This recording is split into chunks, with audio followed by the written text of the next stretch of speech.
say he's done something that goes beyond the pale. He will shake his head and give this answer without fail. A hoax, he says it's all a hoax. When at a press conference or with misspelled keystrokes, he says he tells no lies and that he never jokes. Confronting with the truth, he'll say it's all a hoax.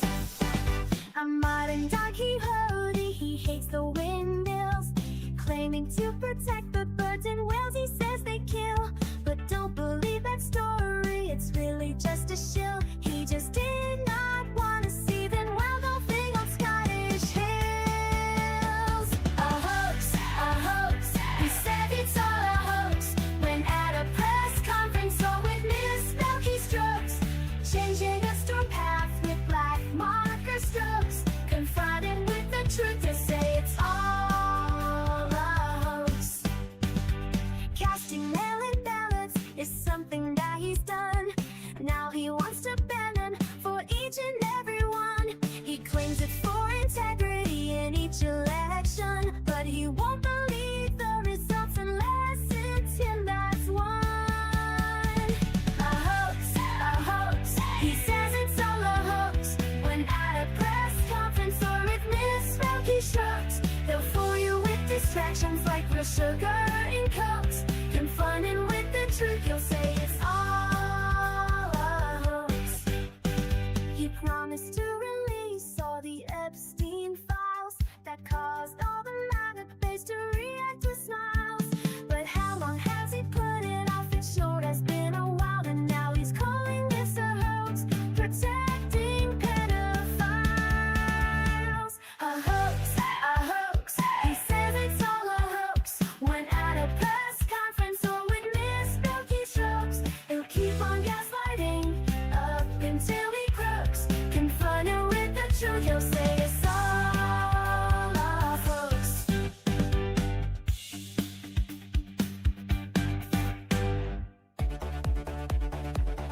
Trump piled debt, trillions tall. Promised Mexico would fund that wall. Praised dictators, said they're strong. Had Joe done it, they'd say he's wrong. Had Biden done it, MAGA would flip. Had Biden done it, whole numbers would slip. Had Biden done it, they'd scream foul play. But Trump did it, so it must be okay. Goes through crises, storms and war. Called soldiers losers who died in war. Hire his kids to run D.C. If it was Hunter, they'd scream treachery. Had Biden done it, MAGA would flip. Had Biden done it, whole numbers would slip. Had Biden done it, Fox News would say our day. But Trump did it, so it must be okay. Love Kim Jong-un, he wrote love letters that take the guns first, lose those rights forever. Signed you spending bills with glee. Had Joe done that, it'd be tyranny. Had Biden done it, MAGA would flip. Had Biden done it, whole numbers would slip. Had Biden done it, they shout love today. But Trump did it, so it must be okay. Kept secret files, countless untold. Said Putin's word was good as gold. Invited the Taliban to come to U.S. soil. If Joe had done that, they'd all recoil. Had Biden done it, MAGA would flip. Had Biden done it, whole numbers would slip. Had Biden done it, they'd want him to pay. But Trump did it, so it must be okay. Double standards loud and clear. Rules for Trump, but not for peers. What they call treason, if Joe's the name, is patriotism when Donald's to blame. Had Biden done it, MAGA would flip. Had Biden done it, whole numbers would slip. Had Biden done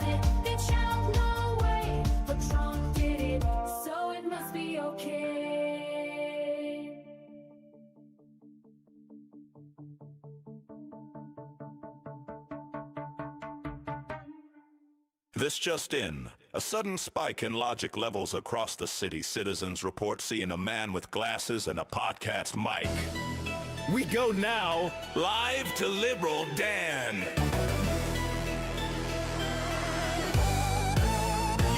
Who you gonna call when Nazi writing's on the wall? Call your man Liberal Dan, cause you know we got a plan. The right wing talking shit, but he ain't about to quit. He'll take his proton pack and zap your logic cause it's whack. So who you gonna call when the writing's on the wall?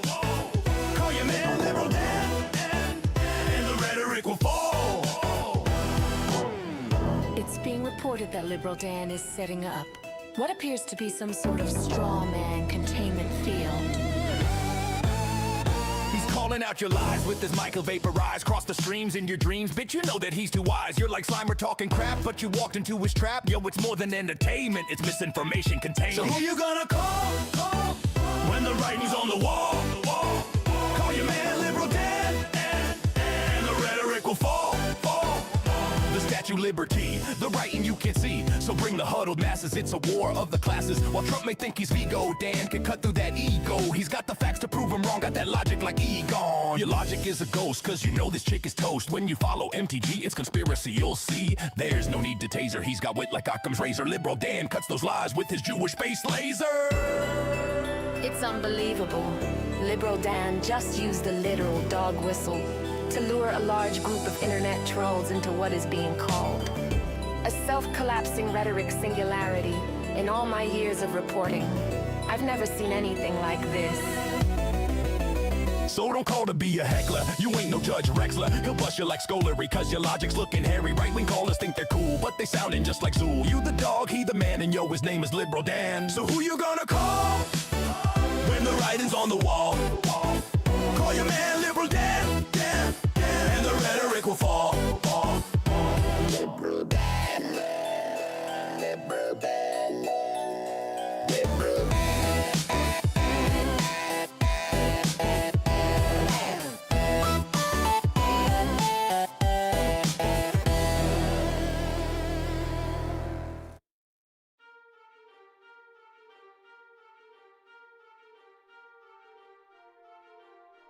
Twas the night before Christmas when all through the land Fox News warned its viewers of a dastardly plan. The liberals were launching their war on the season to get rid of Christmas and commit acts of treason, removing decorations out of their sight and telling you that Santa and Jesus ain't white. Environmentalists who will come right after your soul. They hate all things Christmas, especially the coal.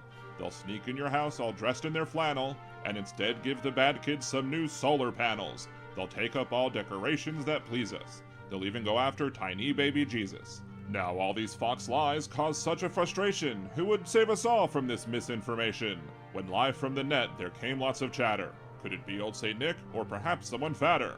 Broadcasting from New Orleans down in Louisiana, it was none other than Liberal Dan, coming to save the holiday season, busting through their lies with facts, logic, and reason. But I cannot do it myself, he exclaimed, so he called other groups, each one by name, on Christians, on Muslims, on Wiccans, on Jews, on Hindus and Buddhists and atheists too. Let's all spread the word and tell them indeed that there's no war on Christmas, just one on greed. So instead of joining this manufactured fight, listen to Liberal Dan Radio. Talk from the left, that's right.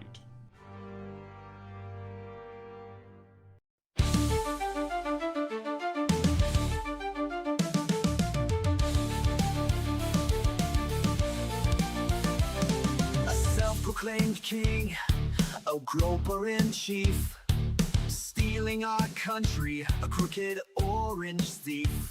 Faux patriots who are poorly educated, wearing red hats and also unvaccinated. Liberal Dan will see us through. It's the best show that you're not listening to. So when you hear the call, animals unite. Liberal Dan Radio, talk from the left, that's right. A failing media that's barely treading water.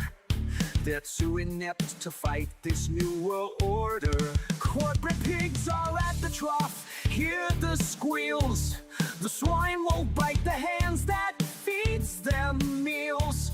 But Liberal Dan will see us flow.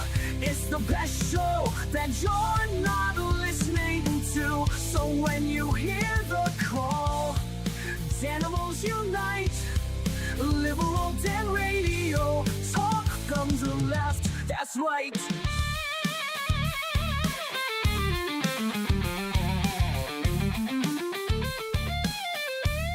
A leftist voice on air, exposing MAGA treason, breaking through their lies with facts, logic, and reason. Unmasking hypocrisy, the truth will be our guide. Call out their lies, justice is on our side. 'Cause Liberal Dan will see us through. It's the best show that you're not listening to. So when you hear the call, animals unite. Liberal Dan Radio, talk from the left, that's right. Liberal Dan Radio, talk from the left, that's right.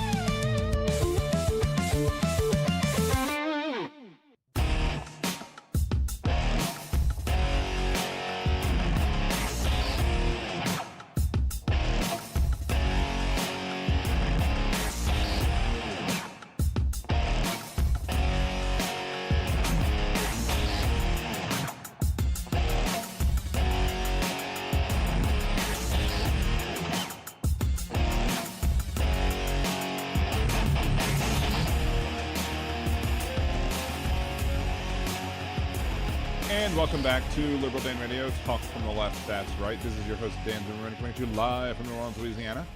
We may open up the phone lines a little bit, but until then, leave your questions and comments, etc. in the chat, either at liberaldanradio.com or twitch.liberaldanradio.com. Either way gets you there.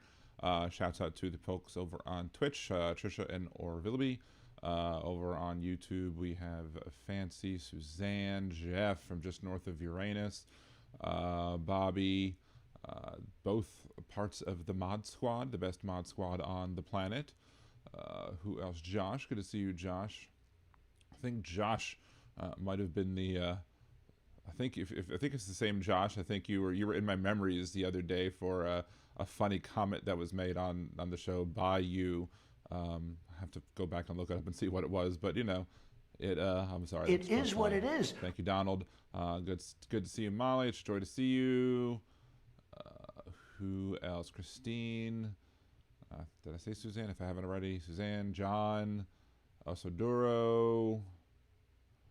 See, after 109 expulsions and exoduses, it's still not safe. Nope, it is not. We will definitely get to life.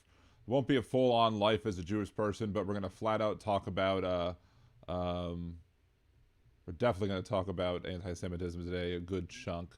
And what we have to deal with, not just with the shootings, but with everything else combined, just the anti-Semitism. And there might be some overlap with my very special episode of Liberal Dan Radio where I talked about life as a Jewish person, but, you know, hey. What's up, Sen and Frankie? Good to see you, John. What else? Who else am I missing? Nefarious enough. Victor. Trump's comment about the Rangers' death is effing sick. We'll get to that in a second. Tim, the goddess Kimchi is in the house. Yes, we have 27 days left to act for signing petition. So anybody in Louisiana who is registered not Democrat or Republican or is willing to flip for the purposes of signing a petition, send them our way, my way, John's way, etc. It's Steve from across the pond. If it's no Scottish, it's crap. Let's see. Roxanne, Big Hook. Sad day in America, so much more avoidable tragedy, but in retrospect, just another day in America. Yeah, and there's also the Brown shooting that we could talk about as well for gun violence. But I don't know if they've actually caught the guy yet. So we'll mention that as well in some of our conversations about what's going on in the U.S. Let's see. But first and foremost, I'll be remiss if I didn't bring up, again, Rob Reiner. and his apparently being murdered, and it's being alleged that he was murdered by his own child, who with known mental health, substance abuse issues, etc. And I was having a conversation over the weekend with somebody that I know who has one of their children is in and out of prisons their whole life, and a lot of it has to do with mental health issues and the lack of access to mental health, and how hard it is to get mental health care in this country, especially reasonable and reliable mental health care. How we treat substance abusers, as we saw on the last show when we were looking at the grilling by Magaziner in Congress in the congressional hearing with Kristi Noem. You have our veterans, people who risked their lives, who got injured, got Purple Hearts for this country as soldiers. They, sometimes will get, addicted to drugs and have some substance abuse problems, be it with PTSD or or just the pain that's dealt with from the injuries that they've received. And we don't know as a country how to treat them at all. We should know how to treat them well as a country, but we just choose not to, which is a damn freaking shame. And as Christine said in the chat, as I said, they won't address health, they won't address substance abuse, and they won't address address weapons issues as well. Access to weapons to allow people to murder other people. And look, I am fine. I do believe in the Second Amendment and that law-abiding citizens have the right to bear arms, but it doesn't mean we have to get them immediately. It doesn't mean we can't have safeguards in play to make sure that the people who shouldn't be having them don't have them. Red flag laws, etc., being one of them. John, if he's still in the chat, may disagree with me on red flag laws, but again, we can be friends and friendly together and work on a project without agreeing on everything 100% too, right? Easy Network 2023. Can we deport Patel and Melania? I don't, it may very well happen at some point because, all the people who are, in groups that could be discriminated against who are still helping this administration probably think, oh, we're safe. Then one day they'll be like, nope, sorry, Patel, you're gone too. See ya.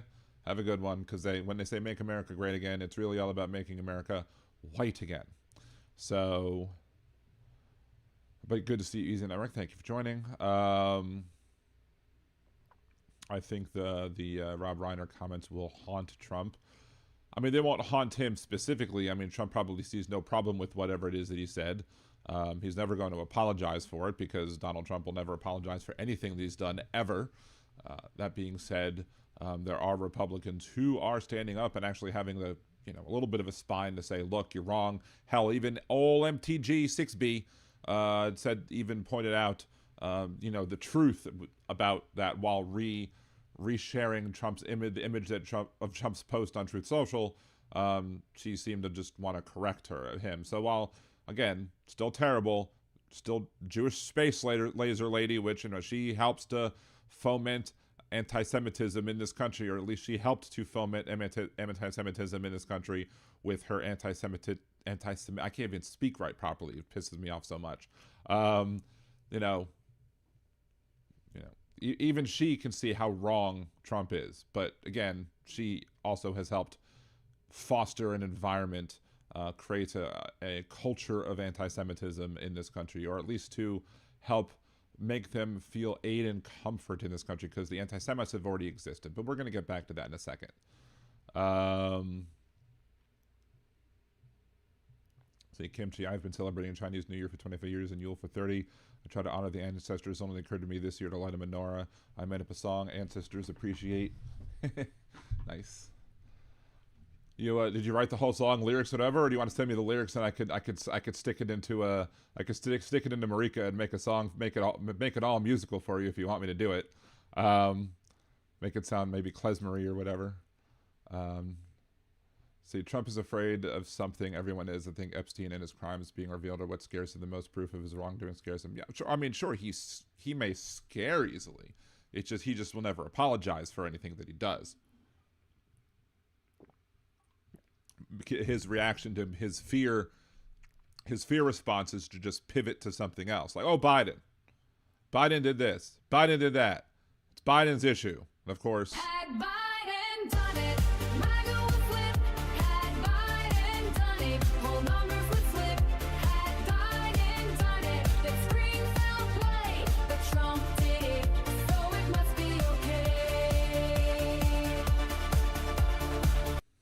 Good to see you, Teresa. Thank you for joining the show as well. Let's see.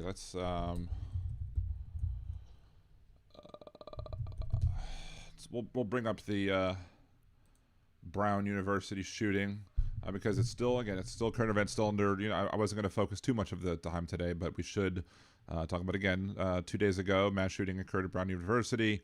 My wife I almost went to Brown. I found out that she was talking at some job fair and some Brown representatives were down here, and she was very excited about going until they found out the price, and then they were like, "Nope, we're not going to Brown." And this was like in 94, mid 90 time where 30 years of Jesus Christ, 30 years ago. My knees are hurting more now because I have realized that I graduated high school 31 years ago. Anyway. Anyway, so they're taking exams, and two were murdered. So the building was unlocked. Unknown how the shooter entered the building. Public Safety Emergency Management issued the first alert to shelter in place or whatever.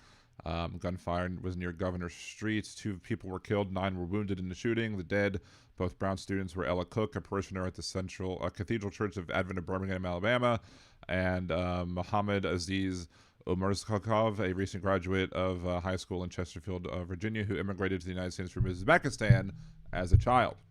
So clearly the two, you can't necessarily draw a connection between those 2 victims and be like, oh, this is what he was going after or what they were going after. I don't know, but we'll see what the news comes. That's why I didn't really want to focus on this shooting too much, simply because there's not enough facts yet for me to talk about. So Tim almost went to Brown too at baseball. I said, hey, you never know. Maybe you could have ended up being Mr. Liberal Cassie. No, that doesn't work. I got lucky. She didn't leave. I came down here instead, and I got to marry her. So there you go. Hey, Victor, good to see you.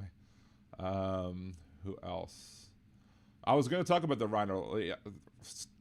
Let's get back to Rob Reiner, because we were originally talking about Rob Reiner when I got to the conversation of mental health issues in the country or whatever, and there's one clear example of mental health issues in this country that's evidence that we need better mental health, and that's our president Donald John Trump, who clearly has mental issues that have not been dealt with, nor does he want to deal with them apparently. And thank you, Aaron, for wishing me a happy Hanukkah.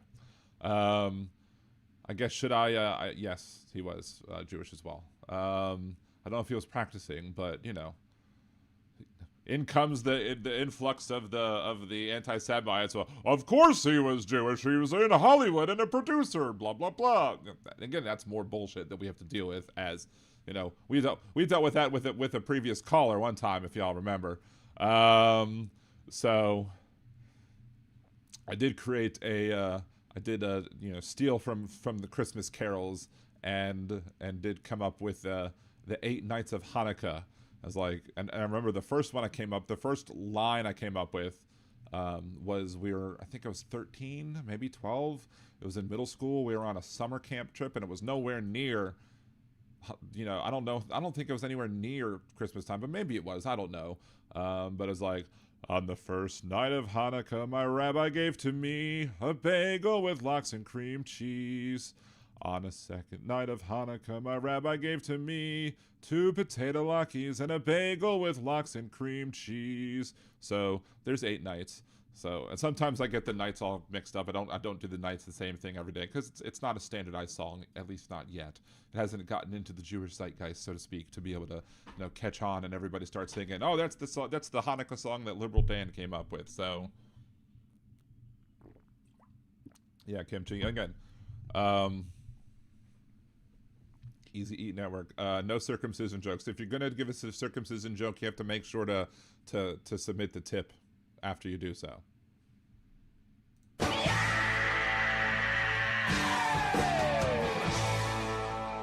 Anyway, let me see if I could find that thing real quick as we're because we were talking about whatchamacallit. Well, first of all, the only derangement now with Trump derangement system is the derangement of continuing to support Trump or just Donald Trump being deranged in and of itself. But for him to blame Rob Reiner's death on TDS is just get over yourself. You're absolutely ridiculous. There's another interesting thing to talk about, but I wanted to find Josh's comment as well. I think it was Josh that made it, but it's buried down deep in my memories. It was a few days ago. Let's see where I think I saw it.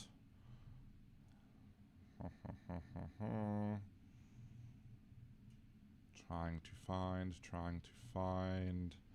I think I'm going to give up if I don't find it.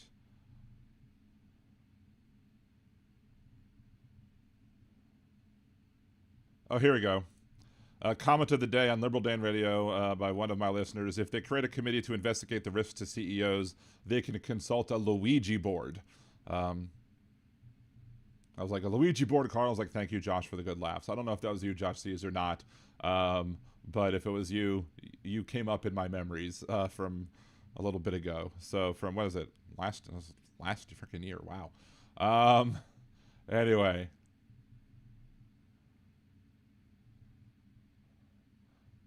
Jeff Curry, I got a great circumcision joke, but I'm afraid to tell it. Do I need to tell the circumcision joke? Did you hear about the Moyle who made a wallet out of all of the foreskins he collected during his time, performing circumcisions? If you rub it hard enough, you get a briefcase.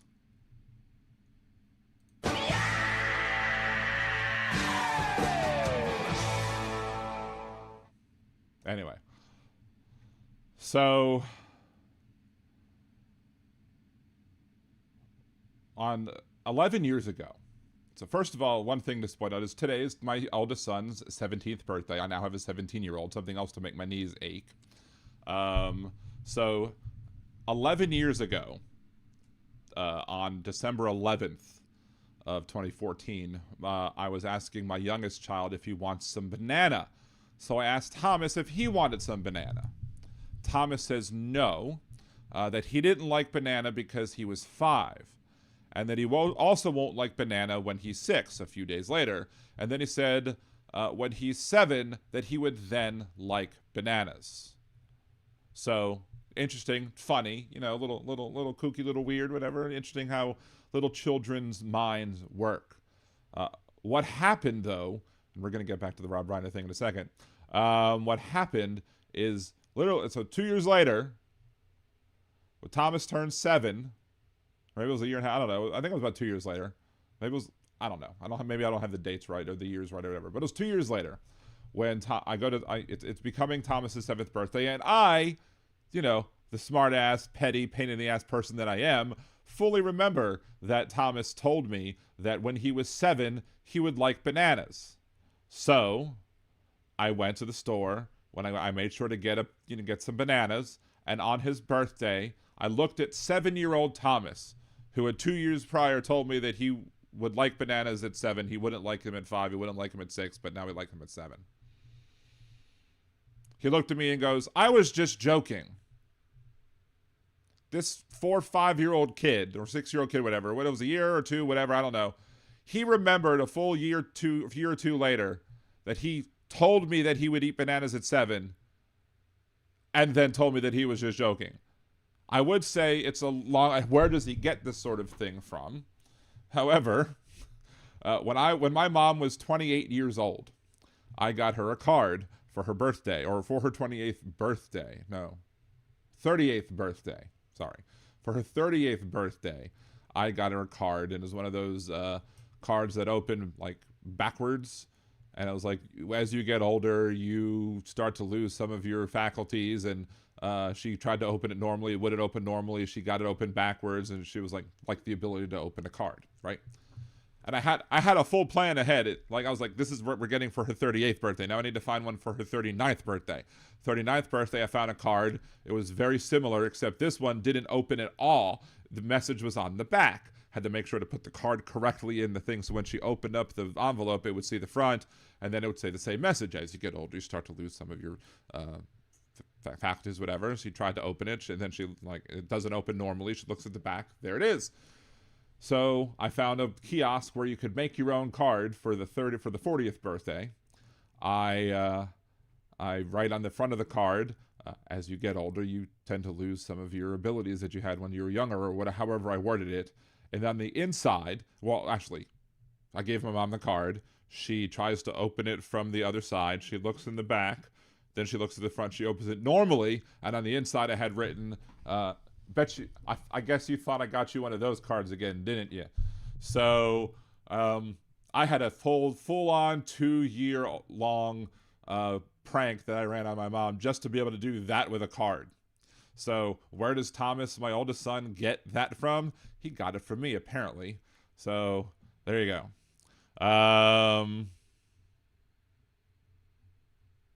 There's one more thing I saw as I was scrolling down my Facebook memories that I know I did want to talk about. Oh, yes. Politics and me.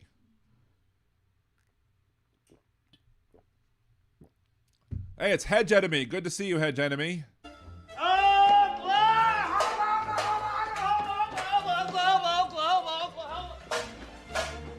Roxanne, in other words, Liberal Dan, you are a pain in the ass kid. Yes, absolutely 100%. And yes, Aaron, he is 17. Every time I say it, my knee hurts a little more. Like I need to go stretch out some more. So if you're not friends with me on Facebook, you wouldn't have seen this. If you're friends with me on Facebook, you've already seen this. When her uncle had this picture of this guy hanging in his house. Didn't know who he was. Whatever. The uncle passed away earlier on in the year. We got a delivery of a bunch of stuff from his house, including this painting of Henry S. Thibodeau. And I'm saying S for a second just to leave that, what the S is in a second. I didn't know, who he was really, except for the fact that he was some famous big person, maybe responsible for the fact of the city of Thibodaux, Louisiana. Whatever. But, again, I think I've talked about the show with how my wife's family has a lot of crazy connections that should put her in a much better place than she had been. Just put it that way. So Henry S. Thibodeau. They also used to have a portrait of the wife, and it was Mrs. or Mrs. The name of the portrait was Mrs. Henry S. Thibodeau, but it had the full middle name. And they had gotten rid of that one, but they had the paperwork, I guess, for it to say what this artwork was of. And so I looked up Henry Thibodeau, and it was, he's the 4th governor of Louisiana. My wife's 7th great-grandfather was the 4th governor of Louisiana. I think it was a very short term. I think he was like a temporary, between elections, he served as interim governor or whatever. So, yeah, he was the 7th governor or the 7th great-grandfather was the 4th governor overall of Louisiana. Now, what does the S stand for? What caused me to go down a small but amazing rabbit hole? Henry S. Thibodeau is Henry Schuyler Thibodeau. Apparently he was an orphan, but he was brought in by Philip Schuyler. If you've seen Hamilton, and Angelica, Eliza, and Peggy, if you know that song, the Schuyler sisters, and the line Aaron Burr sings, "Meet Philip Schuyler, man, he's loaded." Schuyler, man, he's loaded. Yeah. So the person after his parents, my wife's 7th great-grandfather's parents died, he became a ward of Philip Schuyler, and now, so not only does my wife have connections to the fact that she's to the 4th governor of Louisiana, that person also has ties to Philip Schuyler, Revolutionary War hero, former senator, and one of the subjects of, or at least the daughters were one of the subjects of the Broadway play Hamilton by Lin-Manuel Miranda. So there you go. Craziness.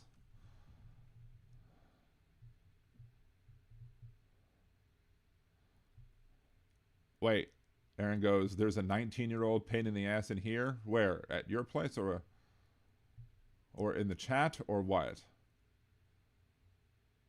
Jeff goes, good one, Dan. Mine is much, much, much more off color.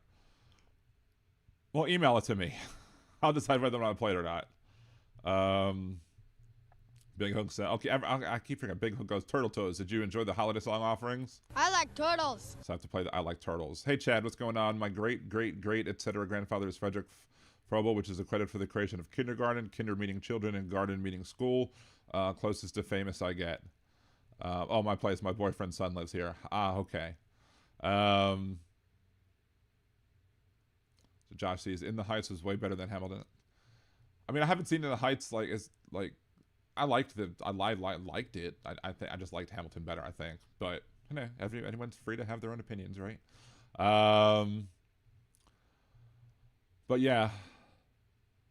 Of course, you know, the roots, you know, the root of kindergarten, kinder meaning children, garden meaning school, of course, you know, and all this discussion of, you know, all of Cassie's relatives, somebody who was a former governor, somebody who, and raised by a former senator, yada, yada, yada, goes to the root of the word politics, poly meaning many, and ticks meaning blood-sucking creatures.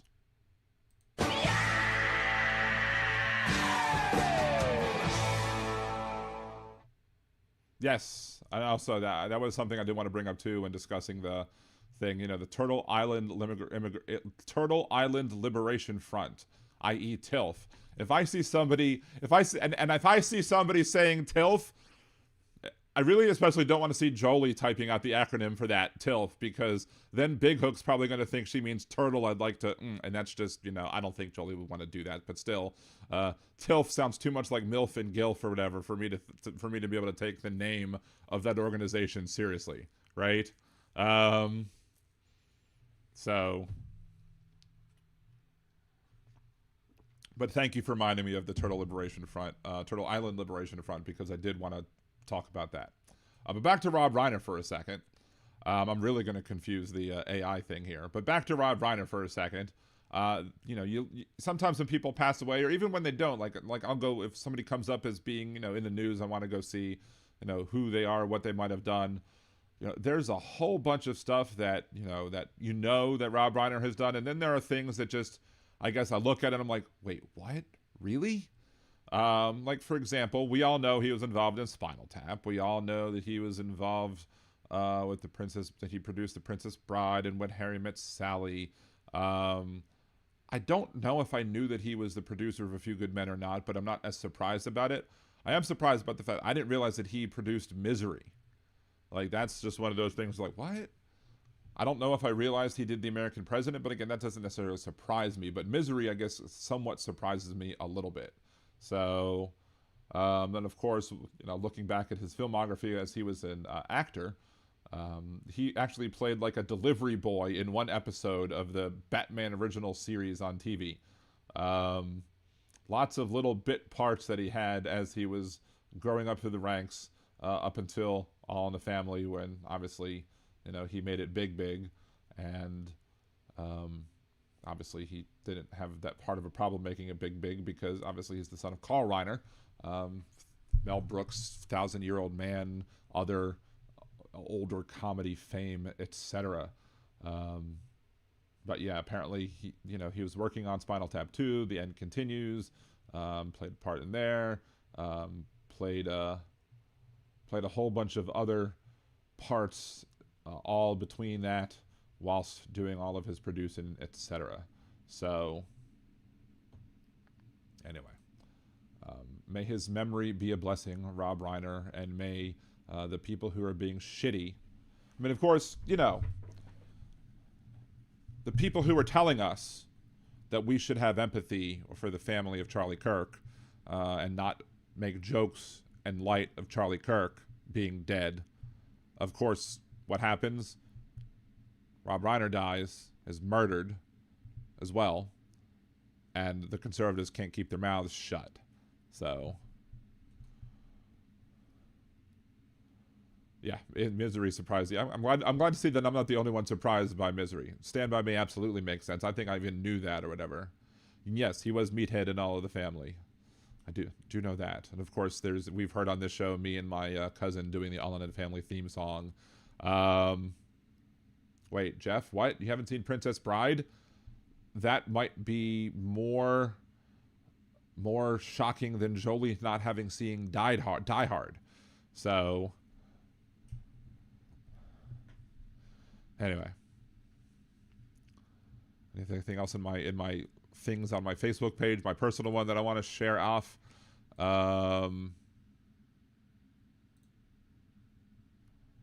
Let's see.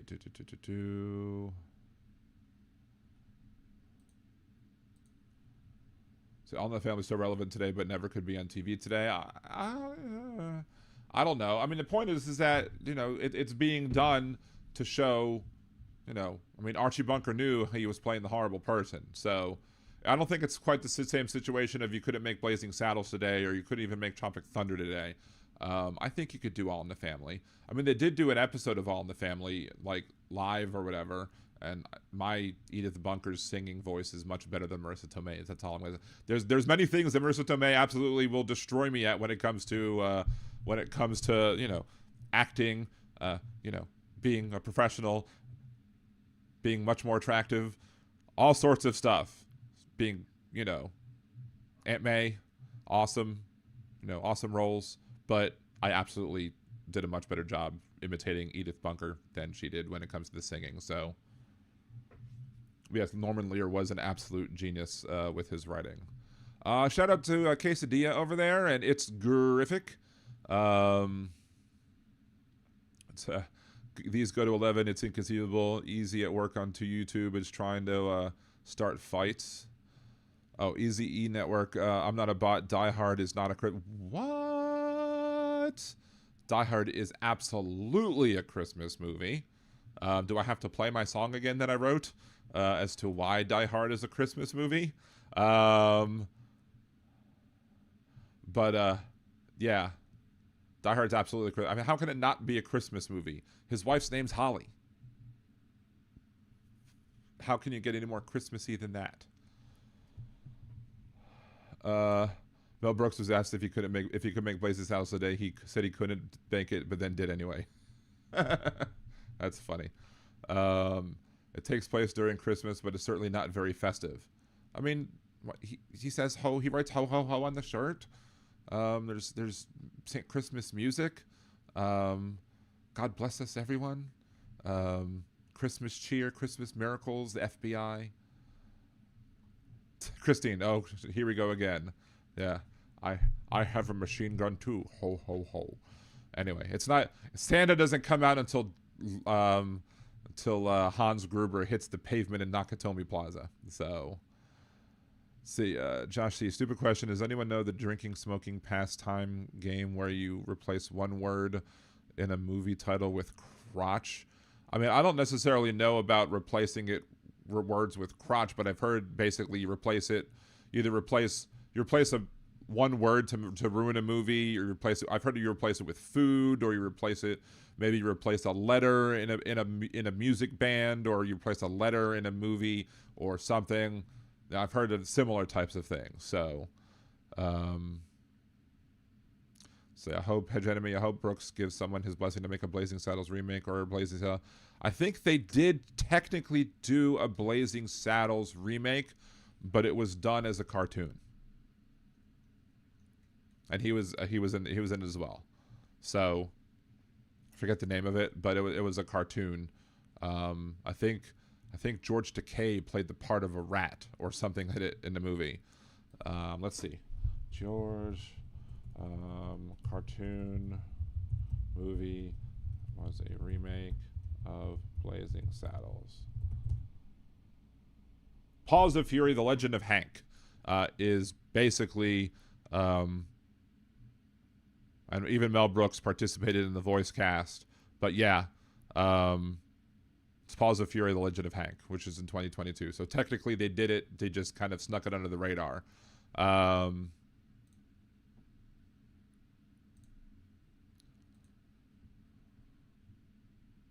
See, late on Rewind, we always watched All in the Family. I was young, but I got an education from the show, and yeah, absolutely. I mean, And it's funny because as a kid, I would see how horrible Archie Bunker was being, and I didn't realize necessarily that, you know, this person was a you know, liberal, left-leaning person, you know, playing the part. But even I, as a young kid, seeing All in the Family, knew just how bad Archie Bunker, the character, was, and just how terrible he was. So the only people cheering on Archie Bunker, I'm sure there are people cheering on Archie Bunker who now are like, wait a second, he was the bad guy, are probably the same people who didn't realize that Rage Against the Machine, or what the machine was that Rage Against the Machine was raging against.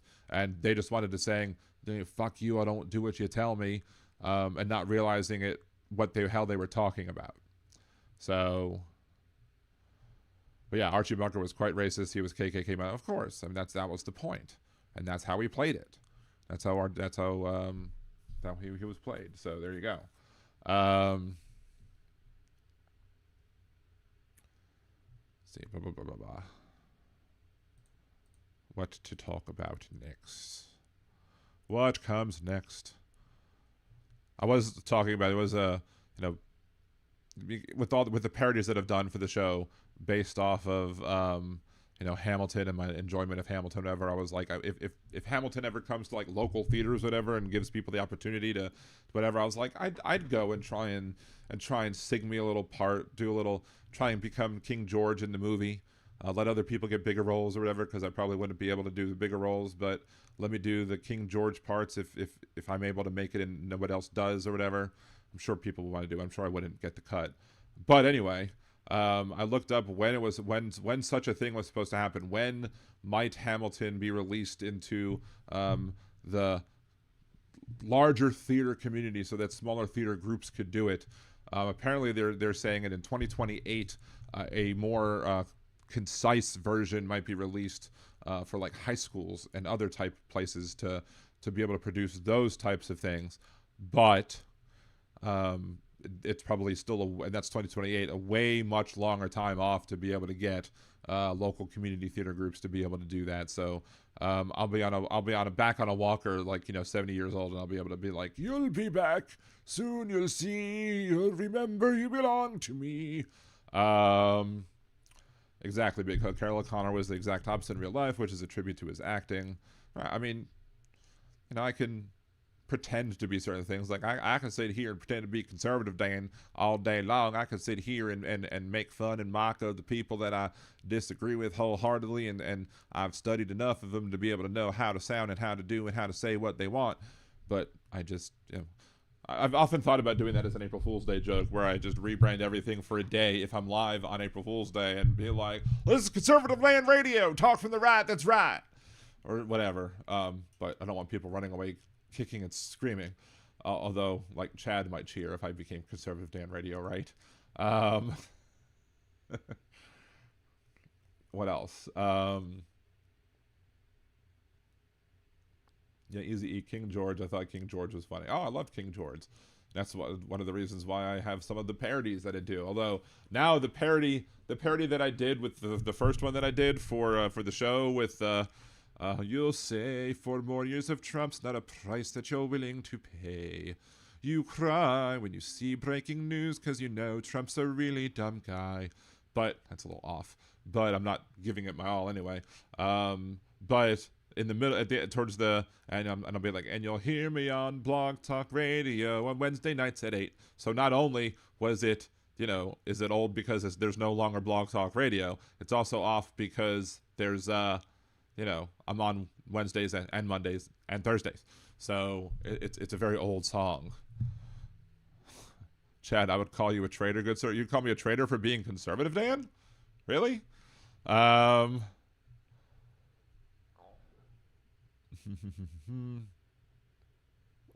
on a high school trip in D.C. First picture he sent me from Smithsonian was Archie Bunker's chair. Nice. Yeah, the Reiners were at Conan O'Brien's party on Saturday. Felt sorry for Conan and his family today. Yeah, apparently because there was actually, supposedly they were fighting. Ooh, thank you, DB Golding, for that. We'll get to that in a second. Let's see.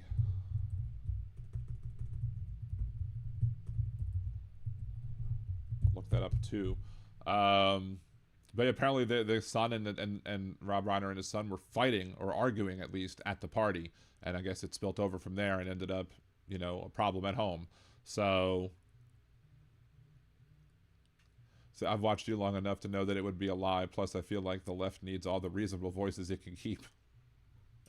Fair enough. Trying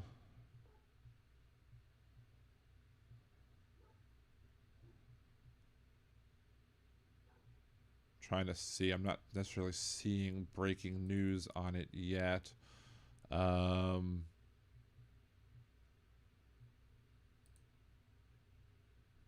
Anyway, so it's interesting. The DB Golding does say update on Bondi Beach massacre shooters were in ISIS sleep results. So it's probably just breaking like on some other news network, or probably haven't even had time to hit, you know, the wires when it comes to like AP or whatever. Wonder what Conan's thinking right now. He might be thinking, I'm glad they waited till I had to do it at home so that less people weren't killed. So, but yeah. Anyway. But you also watched me long enough, Chad, that you know that I like to do satire and parodies. So you would have to automatically guess that I was doing a satire or a parody. Right? So, yes, let's talk about anti-Semitism in not just America. Anti-Semitism in America. Let's start over. Let's talk about anti-Semitism, not just in America, but globally. And obviously the reason I'm talking about this is because of the Bondi Beach butchering, or the Bondi Beach massacres, or whatever you want to call it.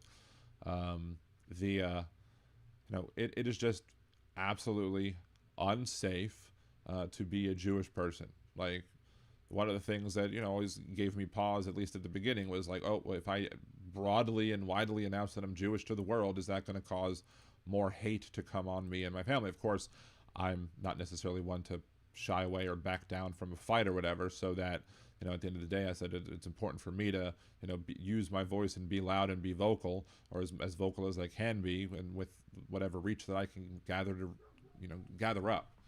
So, but when I saw the shootings happening, it was just, that happened. And facts about it, as of right now, at least 16 people are dead, including a child and one of the gunmen. Second gunman is in police custody, is also among the injured. 38 people were injured total, including 2 police officers. Bondi will remain in active, or maybe it's Bondi, remain an active crime scene. The shooting took place at a Hannukah celebration, Hannukah by the Sea, which I almost was planning on playing one of Tom Lehrer's songs today, which is spending Hannukah in Santa Monica in my sandals, lighting candles by the sea. And I'm just like, oof, can't do that nowadays, because now you're going to have some terrorists who are going to try and come shoot you up on the beach. Apparently, an Israeli citizen is among the people killed, and another one was injured. One of the victims was Rabbi U.G.L.I, a Chabad emissary and organizer of the event. One of the gunmen was Navid Akram from Bondi in Sydney's southwest. Obviously, they're calling it an anti-Semitic terrorism event. Well, clearly, I mean, why would they be targeted otherwise? It doesn't make any sense. Was it just angry that people are on the beach? No, obviously it was anti-Semitism. Australia's terror threat remains at probable, meaning ASIO considers there to be a 50-50 chance of a terror attack taking place, which basically means that, you know, it's, you know, 8 nights of Hanukkah. So there's 8 nights, if you want to attack the Jewish people during Hanukkah, there's 8 nights where you can do it. So lots of targets of opportunity, I guess, for, you know, would-be terrorists who want to target us as Jewish people. And one of the things that frustrates me with this ridiculously is that, you know, you have people posting online, do you think that Israel's actions are to blame for the rise in anti-Semitism in the world? And I'm like, you know what? Stop saying shit like that. Stop saying shit like, do you think anti-Semitism is caused by actions of some Jewish people? Because that in and of itself is anti-Semitic. It is anti-Semitic to suggest that people become more anti-Semitic because some Jews do bad things. No, those people were already anti-Semitic. what those actions might do is might give them cover, might give them more opportunities to be able to point out and say, hey, there's this Jew that did this, there's just this Jew that did that, so we're going to just blanketly blame all Jews for the actions of some bad people who just happen to be Jewish. And if you're willing to do that, if you're willing to push that, then guess what? You're pushing something that helps to perpetuate anti-Semitism. Thank you, Chad, for the $10 super chat. It doesn't matter who, what, or where you are. You should be able to rally around condemning hate. Yes, we should all rally around condemning hate. Unfortunately, what some people think isn't hate ends up being hate. Somebody's made some other comment in a group about Jews are insular people. They like to, that Jews like to, only have their community, and they don't like to make friends with people outside of the Jewish community. And I'm like, again, dude, are you serious, bruh? Are you serious about the fact that Jews are insular? There may be some Jewish communities, especially as you get more conservative, as you become more and more of a conservative individual, you start joining more insular groups, where you're less likely to want to talk to people from outside your group, and you only want to surround yourself with people inside the group or whatever. You want to have your own religious echo chamber or whatever like that and not have to deal with the outside world. That's something that many ultra-conservative groups do, not just Jews. But again, and even the Jews that do it are not representative of all Jews altogether. But this person even doubled down when I called him out on it and was like, hey, see this? Here's proof. And he put some link about how like Chabad and Lubavitch type Jewish folks, like ultra-Orthodox Jews, will do so. I'm like, yeah, sure. People in Chabad are more likely to be insular, more likely to surround themselves only with the folks in Chabad. People who are Lubavitch, same thing. Ultra-Orthodox, they're not gonna, they're less likely to step outside their group. That doesn't mean that's the truth for most or even many Jews in the grand scheme of things. And again, if you're willing to assign a behavior to all Jews based off of perceived behavior on some Jews, that makes you a bigot, that makes you an anti-Semite. But even more things. I mean, we've talked about how, there are the folks who want to shout Free Palestine on every single Jewish creator's content, even when the person isn't talking about the issue of the Israeli war crimes against the Palestinians over in Gaza and against the West Bank even before 10/7. I've been criticizing Netanyahu and the Israeli government for their actions in the West Bank and Gaza for well before the terrorist attacks of 10/7. But they'll still come, and if you could be lighting a Hanukkah candle, your Hannukah, as the menorah is called, for the celebration of the 8 nights, the miracle of not lights. You could be talking about something, eating a bagel. You could be talking about something that has no relevance to Judaism or even culturally relevant to Jews whatsoever. But if they know you're Jewish, they're just going to say Free Palestine. That in and of itself is anti-Semitic, because you are coming onto a creator's post who is Jewish, and you're not doing it to non-Jewish creators, but you're doing it to Jewish creators' posts, and you don't even know how that person feels about the war crimes that Israel is partaking in as it pertains to the treatment of the Palestinians who live in the West Bank and Gaza. Which should let anybody who's new to the show, to understand what I feel about the Israeli government as somebody who's Jewish.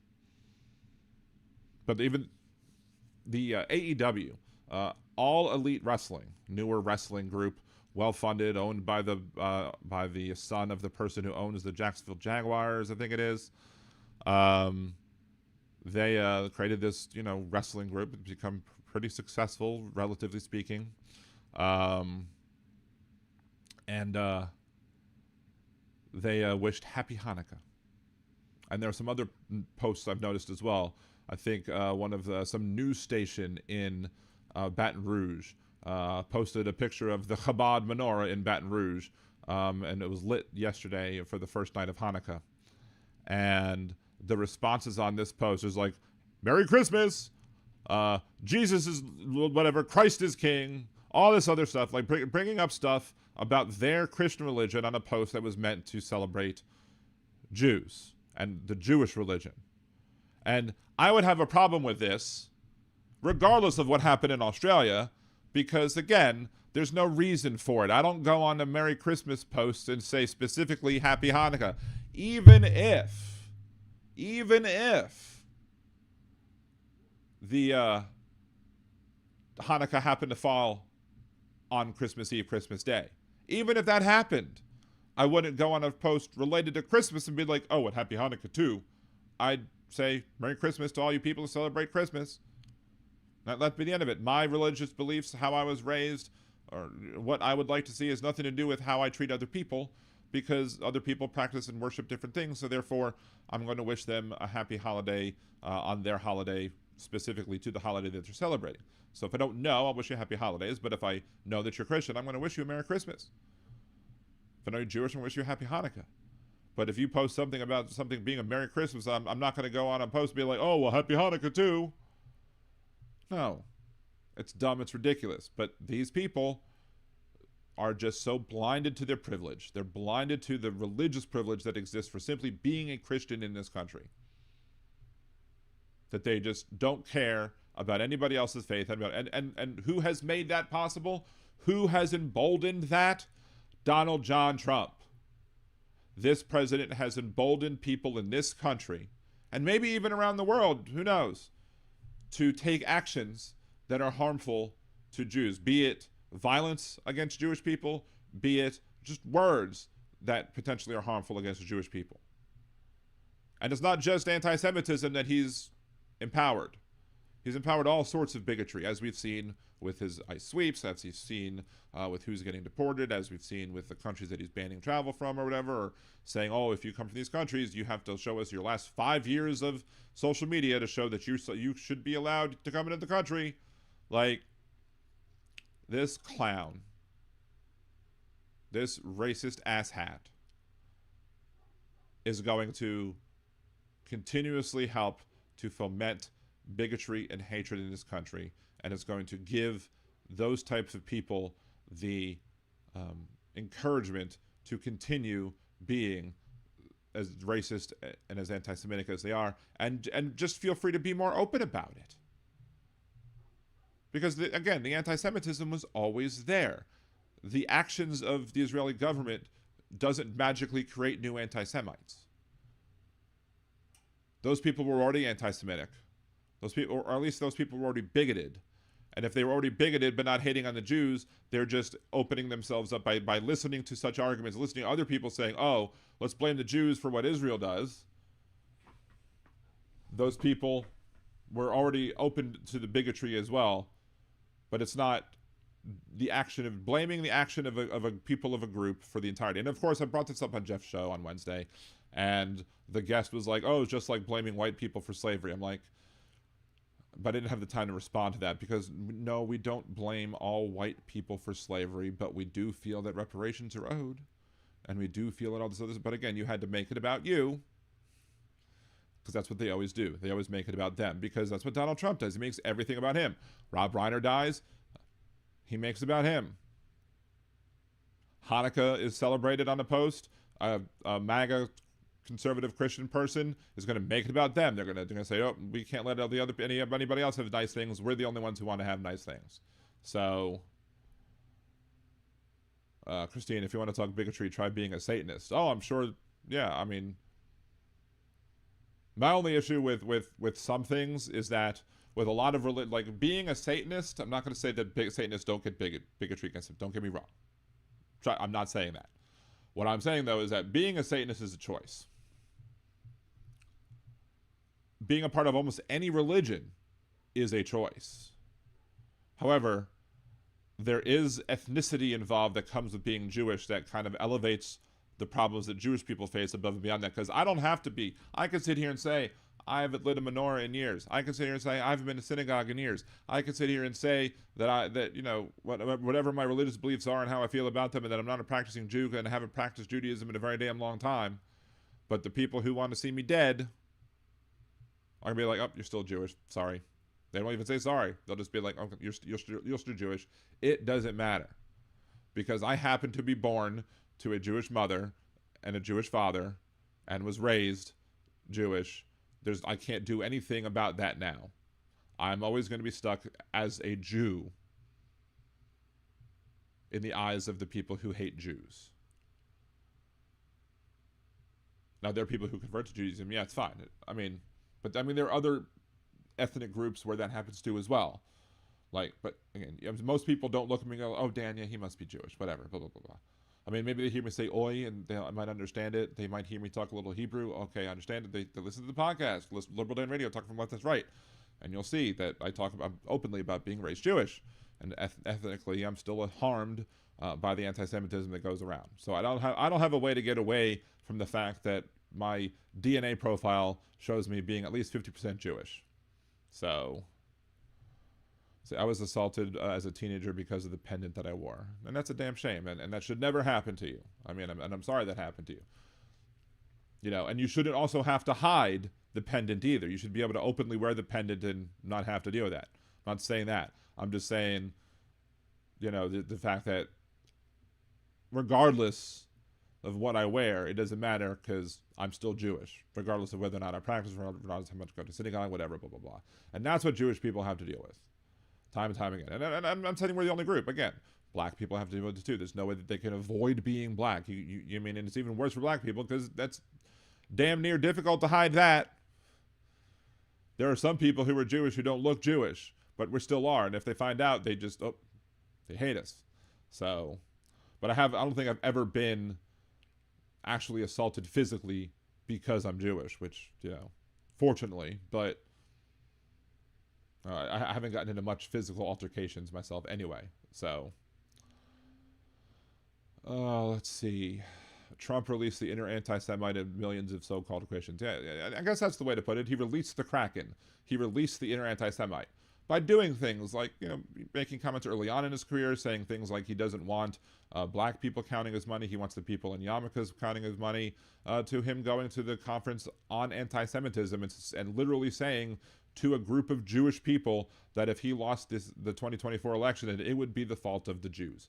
He would be willing to blame the entirety of Judaism for him losing an election. Where have we heard that before, right? Thank you. I don't hide it anymore. I have an inverted cross, a wind chime outside my front door. And that's good. I'm glad you don't hide it. And I try not to hide it either or whatever. But, so Trump gave the anti-Semites the right to be hateful openly. I don't know about the right to be openly hateful, but they at least feel empowered to be openly hateful. And he's not doing it just for the anti-Semites. Any bigot does now feel empowered to be more bigoted because of Donald Trump's bigotry that he supports, that he foments, that he lives his life by. Let's see. DB Golding said, watching live TV in Australia with Prime Minister, Australian Federal Police Commissioner et al. 15 dead, 40 injured. I think it's 15 dead who are the victims, and 16. The 16th might be the shooter, one of the two shooters. Let's see. DB Golding, it boggles my mind that Christians, Jews, and Muslims all have the same God. Well, if you talk to some of them, they don't. We've talked about that on the show too.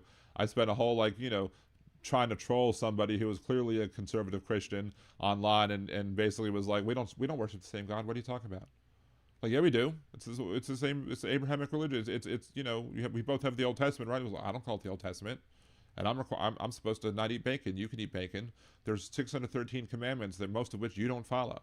You'll pay lip service to some of them to feed your bigotry, but you don't actually follow all 613 laws that were created for Jewish people to follow. According to you, those laws were, dealt with already by Jesus dying on the cross. But fine, sure. Let's say we do worship the same deity. So do the Muslims. Oh, that pissed him off. He did not like that one bit. I don't worship the same God as the Muslims. Yes, you do. Because they worship the same God as the Jews. And if you worship the same God as Jews, and they worship the same God as the Jews, and they worship the same God as you. That's how math works. But I guess I shouldn't expect MAGA idiots to understand how math works either, right? Not to say that all MAGA people are idiots, but that person clearly was one. So, DB Golding, I'm so lucky that of the 5,000 religions on this planet that I was baptized into the only one that can get me into heaven. Exactly. What's the chance? What are the odds of that happening? Don, I heard today Stand By Me was based on a book by Stephen King, The Body. He made a great movie with his talent. Yep, that is true. Allah is Jehovah and God, but the prophets are not the same. Well, no, of course not. The prophets, prophets are differ, especially as, because we don't have, the disciples, Christians do. We don't have Muhammad, Muslims do. But they all like to believe they have all the ones that we have. Sometimes I just consider the later religions to just be retcons, to speak in nerd parlance, of the of our original religion. So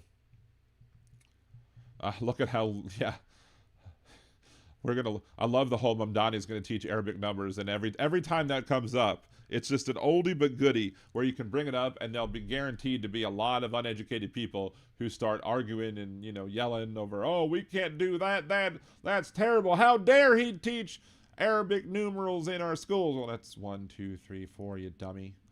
So kimchi, I worship no gods. I do emulate the behaviors and characteristics of one that I admire. But we should all worship the goddess of kimchi. All hail goddess kimchi. Kimchi, how would you like to be worshipped? Or is that something that should be saved for Liberal Dan After Dark? Oh my. Sorry, had to say it. Chad, I spent 39 years believing everything but God. I follow Jesus. We all have to walk around paths. The most intellectually honest way possible belief is the worthless. Roman numerals actually are based on mythology, right? I think so. So let's see. And of course, just remember the old adage and lines and pearls of wisdom, where if somebody asks if you're a god, you say yes. That's an easy one. What movie is that from? Kimchi, I will allow you worship. You are all worthy except Chad. So how do we tithe and offer? How do we provide tithes and offerings to the goddess Kimchi? That's what we want to know. Christine, wait. Yes, I fucking am. Wait. Yes, I fucking am to what? What? Anyway. I knew Jolly was going to laugh at that too. So, but anyway, I think I've gotten way off path of life as imagine that. Me discussing life or not life as a Jewish person, but the problems of anti-Semitism in this country. Imagine that, and then all of a sudden, I get derailed just because I start talking about how we should all give tithing and offering and other worship and praise to the goddess that is Kimchi. So, oh, you're a goddess too? Okay, well, I can believe in I could practice a religion that is multi-theistic. I could worship several goddesses. It is what it is, right? Oh, I'm sorry, that's Donald's line. It is what it is. Thank you, Donald. Anyway, I got a Powerball ticket, feeling good. Let me know what color Lambos you want. I really don't know if I would want a Lambo at this point. I think I'd probably need to drop about another 140 pounds before I'd be able to fit in one. But anyway, I'm going to stop recording this part because we've gone well off the rails on the discussion of anti-Semitism at this point. We can always circle back to more anti-Semitism as well. Man, my worship is in the bedroom. Oh my. Well, I mean, the best kind of worship isn't it? Right? Again, maybe we should save that for Liberal Dan After Dark. Oh, they make Lambo SUVs? Then absolutely, give me a Lambo SUV, Jeff. I'll be taking that one. I'll take that one then. Absolutely. Of course, the insurance will be sky high, so I'd probably rather just the cash equivalent. So, if Jeff wins the Powerball, nobody's going to have to worry about whatchamacalliting, buying the membership to Liberal Dan Radio. So, easy. I would not mind a Corvette. Actually, Corvette was my first dream car. I actually wanted a Corvette when I was a young kid. Nowadays, I think I probably want more of a bigger vehicle or whatever. The bedroom, the kitchen, same thing. Oh my. Yes, oh my indeed. So I knew you said oh my, but I had to let old George have his say, right? I think even in that movie, the whatchamacallit, the remake, the 2022 movie that's the remake of Blazing Saddles, but in cartoon form. I even think that he did say his "Oh my" line in there. So all 20 in here gets whatever. Nice. You're a good egg, Jeff. Although if I end up with the one with the winning tickets, I'm definitely gonna have to make a trip to Uranus and get me some sampling of the fudge from Uranus. So anyway, I am missing my neighbor Impeccable. Yeah, where is Impeccable Living? I mean, although that might be a dumb question. Well, there's two things. A, apparently Impeccable Living always forgets that I'm on Mondays at 8 p.m. And I guess the notification button doesn't work for him, whatever. So, but he always seems to forget that I'm on 8 p.m. Central Time on Mondays. But B, if he's not here, we all know what kind of stuff he's doing. He tells us the kind of stuff he does when he either comes in late or when he leaves early, or when someone else comes early or comes late or just comes in general. Oh my. Anyway, sorry.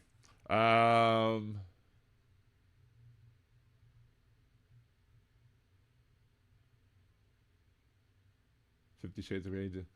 Cassie would like to 50. I think we went to go see one of the 50 Shades movies or whatever. I hadn't seen all of them though. She liked the books, so Uranus fudge is really good. I would like to try some. So let's see. Man, I wonder how fast it's going to take to go to super dirty if when we eventually go to Liberal Dan Radio After Dark.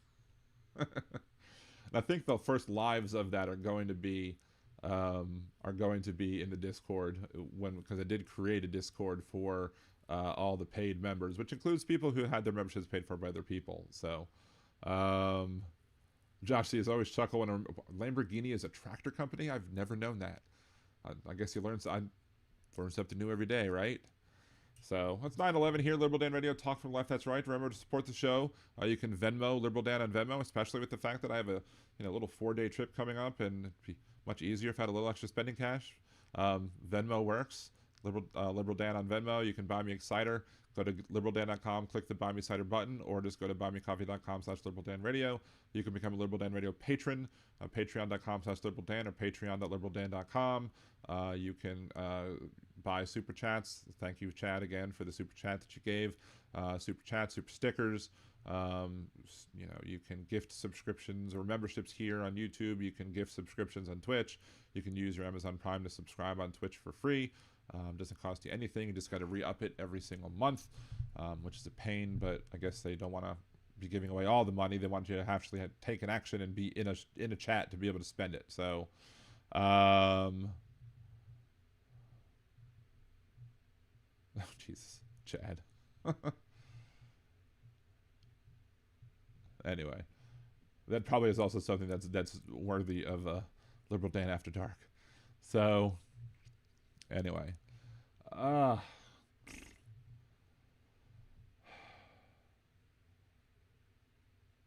everything stated, Aaron. Mine was TMI. Well, sometimes it depends on the messenger as to if the message is seen as being good or not, right? I mean, some people might want to hear more about kimchi talking about being worshipped than you doing a worshipping of whatever. I don't know. It happens. Or as old Trump says, it is what it is. Thank you. Anyway, very true, Dan. That's what you get from Liberal Dan. You don't need to go to Truth Social to get the truth. You just got to go Liberal Dan Radio, talk from the left, that's right. Because that's what we write. Because we bring the truth. Truth, justice, and the American way. At least the American way before Trump. So, but after slavery, at least, or after the 60s. What the actual, what people like to say is the American way versus the actual American way. Two different things, right? So, I don't even know if I'm getting anything good for the AI automated stuff today, but I think they still have videos from Thursday's show still posting that I finally got around to, clipping up and posting using the AI tool that I'm using. So, you've been teasing After Dark for years. You are such a tease. Oh, but when I deliver, it's definitely something special. I'm being more and more serious with it though. I think you know, I think we'll eventually get, and might actually be like, what we'll probably do is maybe I'll just make a show shorter one day. Like there probably won't be a show Thursday. If there is a show Thursday, it will be on the phone. Like it probably won't be. I don't know if I'm going to bring my laptop with me or not, but if I do a show on Thursday, it'll be with my phone. Otherwise, we'll be back to the 3 days a week the next week afterwards, because got to bring my kid to Georgia for his friend's bar mitzvah party. But I think what we'll probably end up doing is when we do Liberal Dan Radio After Dark, it'll be like we'll be here. We'll be on YouTube and Twitch for a second, and then I'll be like, okay, for everybody who's subscribed, come on over to the Discord, and you can join the Liberal Dan Radio After Dark, and we'll do the show there, and we'll talk about some subjects. I still have to make the biggest decision I have to make is if I'm going to make the channel hooked up to my existing AdSense account or not, because apparently if you hook them to different AdSense accounts, there can be problems with it.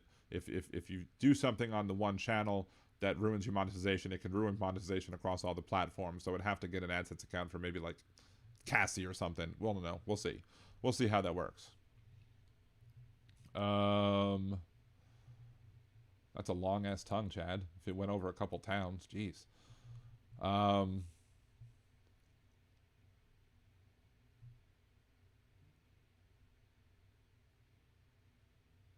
Anyway, the real American way is all men are created equal, not the slave owner or white landowner version. Yeah, I mean that's what we're supposed to be, but then in practice we've come very short of reaching the ideals that we say that we supposedly have, right?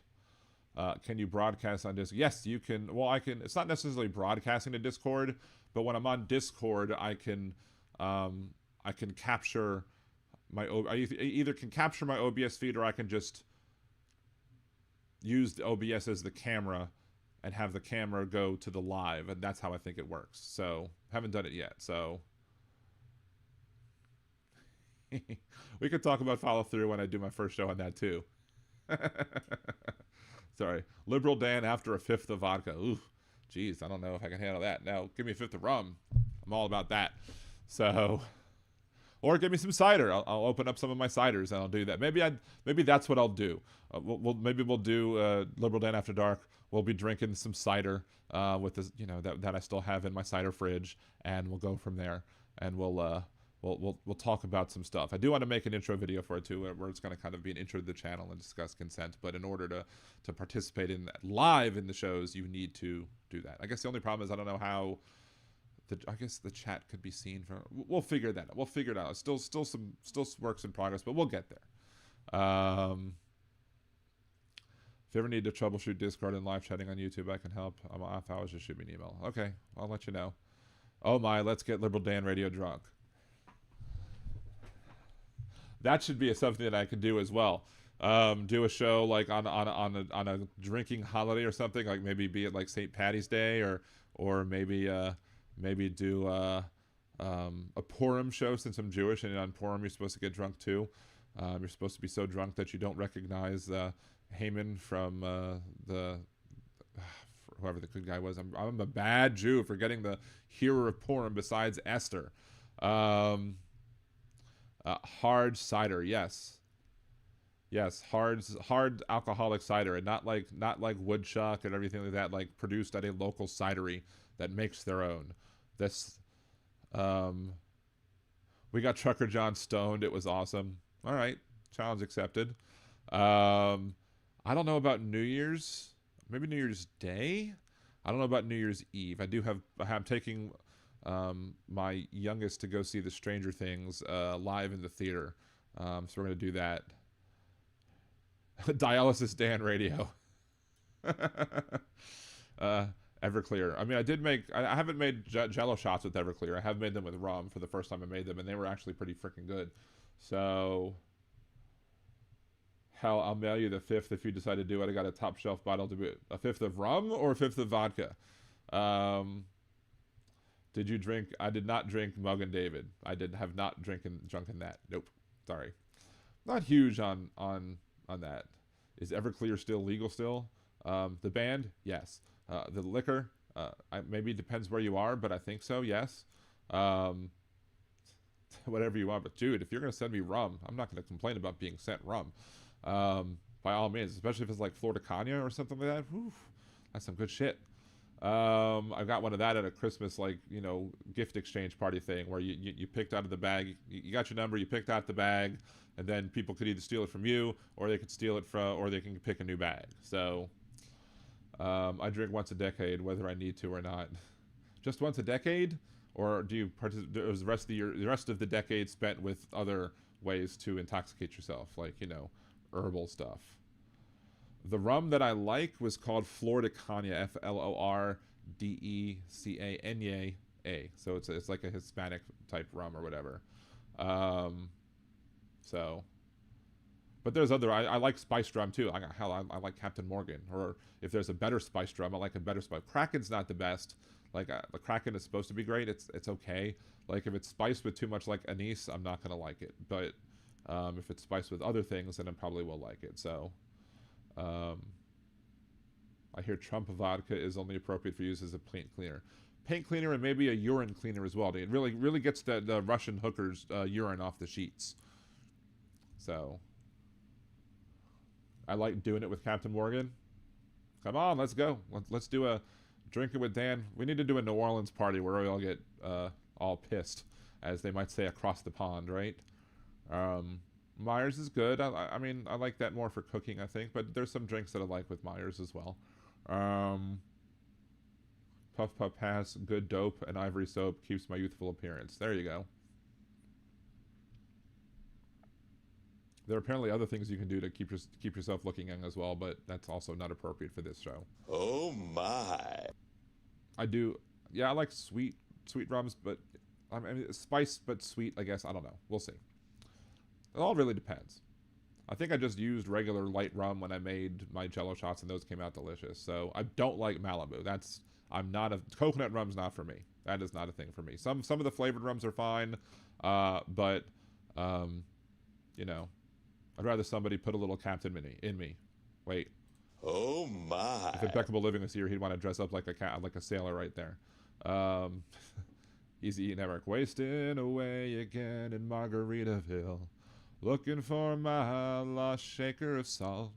Somebody claimed that there's a woman to blame, but I know it's Donald Trump's fault. Let's see. What else? Or there's always the other more appropriate song, I guess, more appropriate for liberal Dan. I guess that's a funny story. I've probably told this before, but the karaoke when I was on the Disney cruise ship, and it was the 18+ karaoke, so I was like, okay, I can sing more adult theme song now. So I'd sang, why don't we get drunk and screw? And the KJ seemed to have a big problem with the fact that I sung that, even though they allowed me to sing it. I'm like, dude, if you don't want me singing it, don't put it on the list. And don't make it 18+ karaoke, because I behaved myself in the regular karaoke where there was plenty of children. I only sang Disney songs and Hamilton and maybe one or two other things that wouldn't have offended the young ears of everybody else. But, you know, otherwise. Let's see, ever tried blackberry rum? No, I've not. But I'd be willing to. So...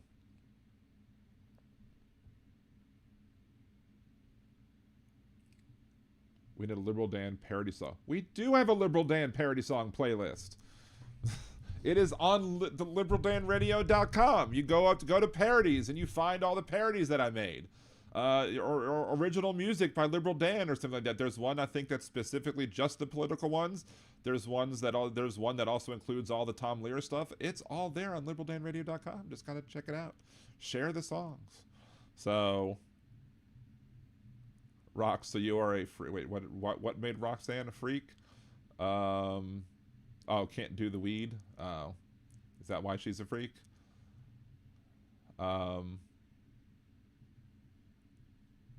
You should collab with Weird. Oh, man, if I were able to collab with Weird Al, that would be my dream. I would love to be able to have that happen. I actually have a full-on parody that I would have done. Based off of Better Days. I've seen better days, which was different lyrics, but instead of Amish Paradise, do GOP. See, GOP doesn't necessarily flow with Amish, because Amish and Gangsta, you would need a two-syllable thing. I don't know what you want to be, except for Donald Trump supporting Epstein criminals and not the victims. I mean, you could call it a pedo paradise, and that would be 2 syllables. There you go. Living in a MAGA paradise. Now, see, this is one of my problems. You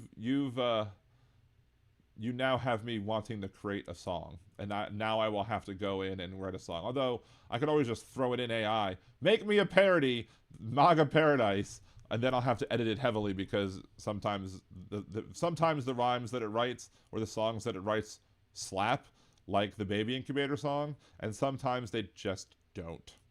So anyway, I'm thirsty.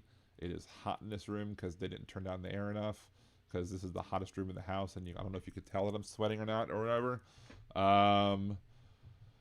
But let's see.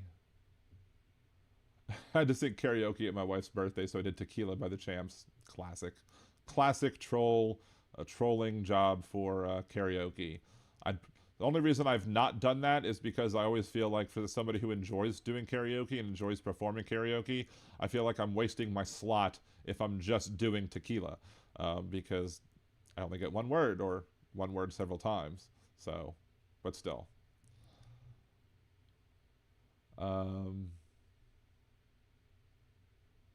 Let's see, if I do MAGA Paradise as a parody, do I do MAGA Paradise as a parody of Weird Al's parody? So is parody of a parody, or do I do MAGA Paradise from Gangsta's Paradise as kind of like a sibling of Amish Paradise? That's the question, right? Every single person I watch on YouTube has a Trump impersonation. Love them or hate them, the impersonations will live long after they're gone. They'll be doing Trump 100 years from now, dance and all. Especially the dance. I mean, if you're sitting here doing this makes me think that I want to know which one was Clinton and then who was the other one, right? I mean, it's fun to stay at the YMCA. I mean, if he's using 2 hands, I mean, there's no rumors out there about, Slick Willie having a double dong or anything like that. So who's the other person he's sitting there stroking off? Maybe it's Putin? I don't know. Who knows? But he knows. But let's see, I'm sure your parody will be on parody with the parody. Very nice play on words there, Kimchi. I appreciate that. You're a cunning linguist, Kimchi. Very cunning linguist indeed. Epstein or Bannon. See, I don't think Bannon. I don't think he would get on his knees for Bannon. He'd get on his knees for Putin. I don't know if he'd get. Maybe he'd get on his knees for Epstein. I don't know. Or maybe he's just a sloppy party bottom and would get on his knees for everybody. That would be just the shocker of the year, I guess. I don't know. I mean, no one was ready for Bubba. The Bubba reveal. I mean, I think that might have surprised everybody in that one. For all the things that come out about Trump that you're not surprised about, that's one of the things I was like, really? Or, as George might say, oh my. Anyway. But yeah, I mean, what I've said is that usually I say every person who has a Trump imitation has a bad imitation of Trump. Like, I can do an imitation of Trump, but it's not very good. It's more like an imitation of the Stephen Colbert imitation of Donald Trump, which is not a very good imitation of Trump either. But the guy who would help my dude, Tommy, and then there's also J.L. Chauvin or whatever, Chauvin. Those two have amazing Donald Trump imitations. Everything Trump reminds me about your late husband. See, Christine, here's the thing. I would just wish that, everything about your late husband would remind us of Trump. But unfortunately, that one last bit hasn't happened yet. So, Roy Cohn. Maybe it was Roy Cohn. You never know. Or maybe it was, if you're watching with kids in the room, just do this for a second. Maybe it was Hillary with a strap. Oh my. Or does that deserve a...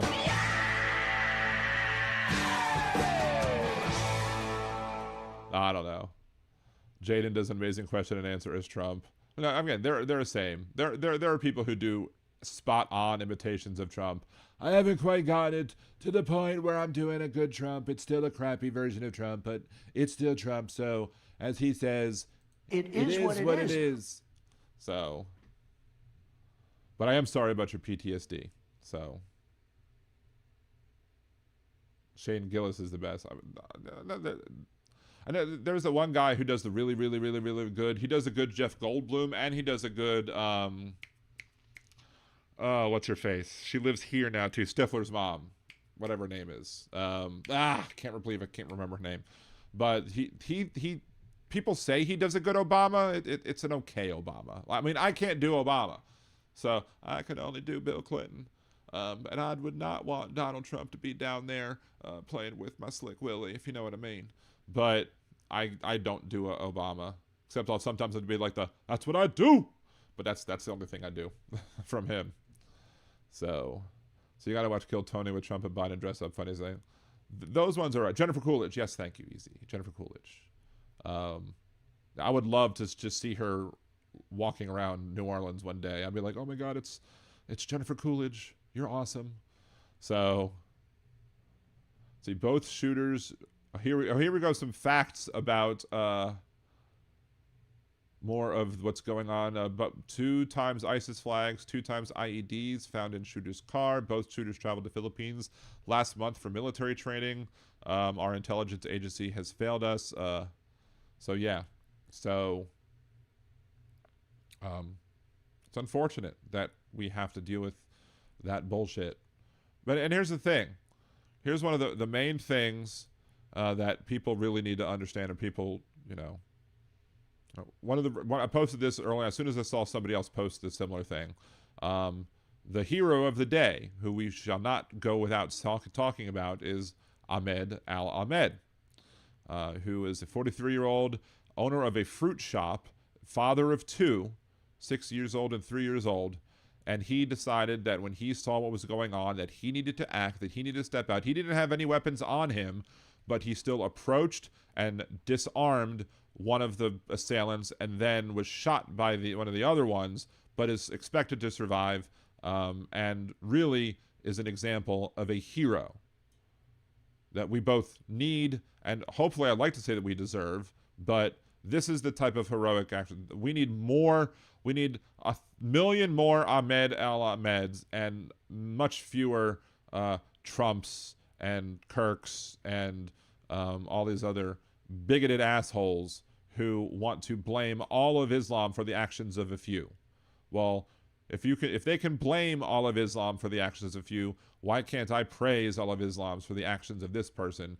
Because somewhere in his upbringing, him being raised as an Islamic person, he learned to be a good person who loved the humanity, or who loves other people, who wants to protect other people, regardless of who those other people are. So we need more Ahmed al Ahmeds and fewer Führers like Donald Trump. So a GoFundMe page for him has raised $1.5 million in 24 hours. That's amazing. And unlike the Give, Send, Go for that racist asshat who called the 2 Somali folks the N-word in the mall at the Cinnabon, you know, I'm not going to complain that this guy is raising $1.5 million. He deserves it. He absolutely deserves to have that. But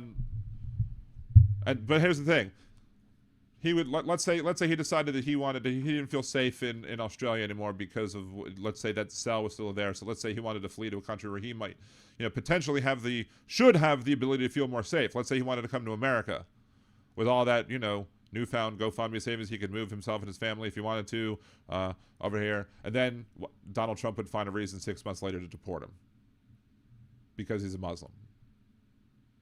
That's the problem with Trump's proposed Muslim bans. That's the problem with the type of behavior that Donald Trump and Kristi Noem and all these other racist bigots, asshats have, is that they look at people from where they come from instead of who they are.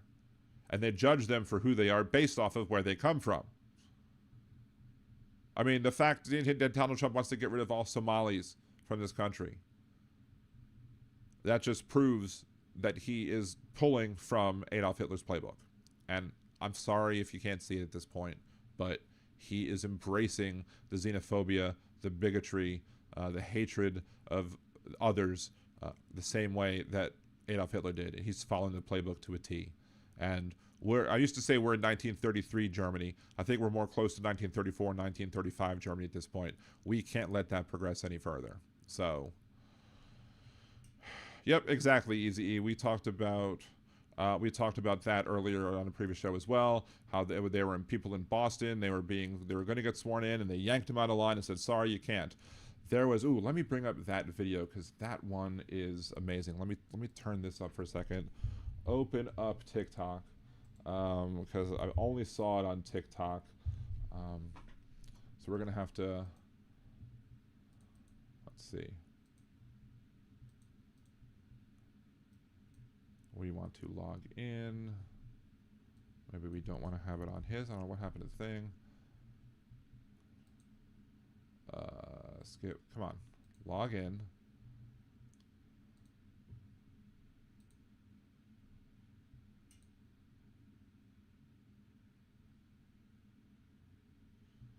Why is this signing up? No.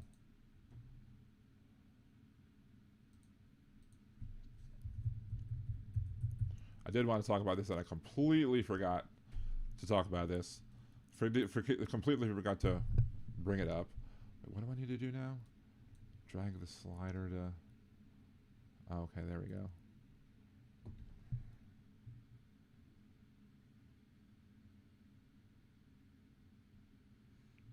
Don't want to give you my code.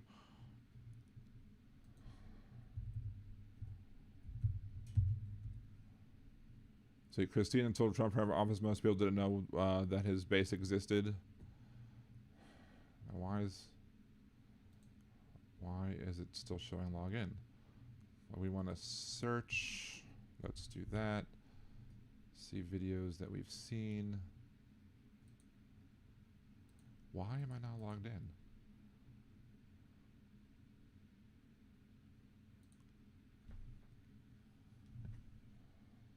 We may have to go over this one another day if this doesn't work.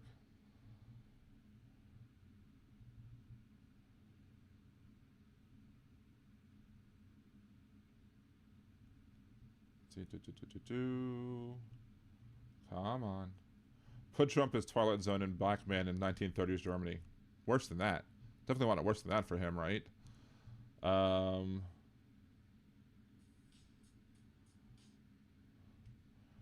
Do we actually get logged in?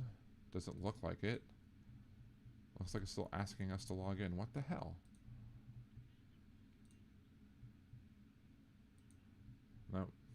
It's still screwed up. We'll have to find another. Apparently there was somebody who was out there who was working on he was an immigration lawyer, attorney, and the Trump administration, you know, they have a certain amount of time to act when you went from your first appointment for naturalization to finishing up the naturalization. And the judge inquired, they put the immigration process on hold. The judge basically was like, you know, hey, Trump attorney or administration attorney, let us know why you don't believe that we should let this person become naturalized. And apparently the person spoke for 15 minutes all about national security, safety, etc. The judge then goes, okay, judge talks to the next the attorney for the person who was trying to get naturalized. He goes, hey, would you be willing to take the Pledge of Allegiance now? Yes. So basically the guy comes down, swears him in, makes him take the pledge. He becomes a naturalized citizen right then and there at the court, and the judge takes a selfie with him and basically acts like a decent human being, unlike the people from this administration who are not decent human beings whatsoever.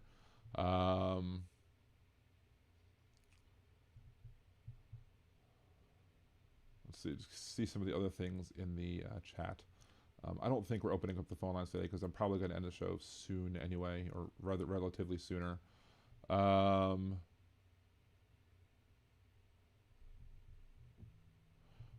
Let's see. DB Golding says the Australian public is demanding that he be given the second highest medal for bravery. As well he should. And if he doesn't, they should demand it even louder. So... See, Chad, so if it's that close to being Germany back in the day, shouldn't we be taking up arms instead of patiently waiting to see what would happen? Or is it just simply inevitable? It's a good question, Chad.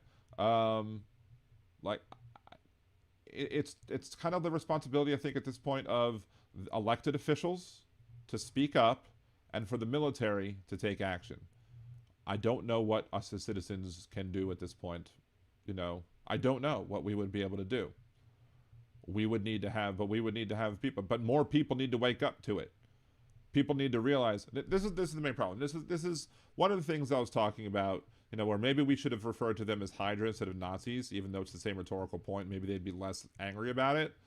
I don't know, because while I try and be able to anticipate the mind of the MAGA folks, sometimes they still come up with explanations that I really don't quite get.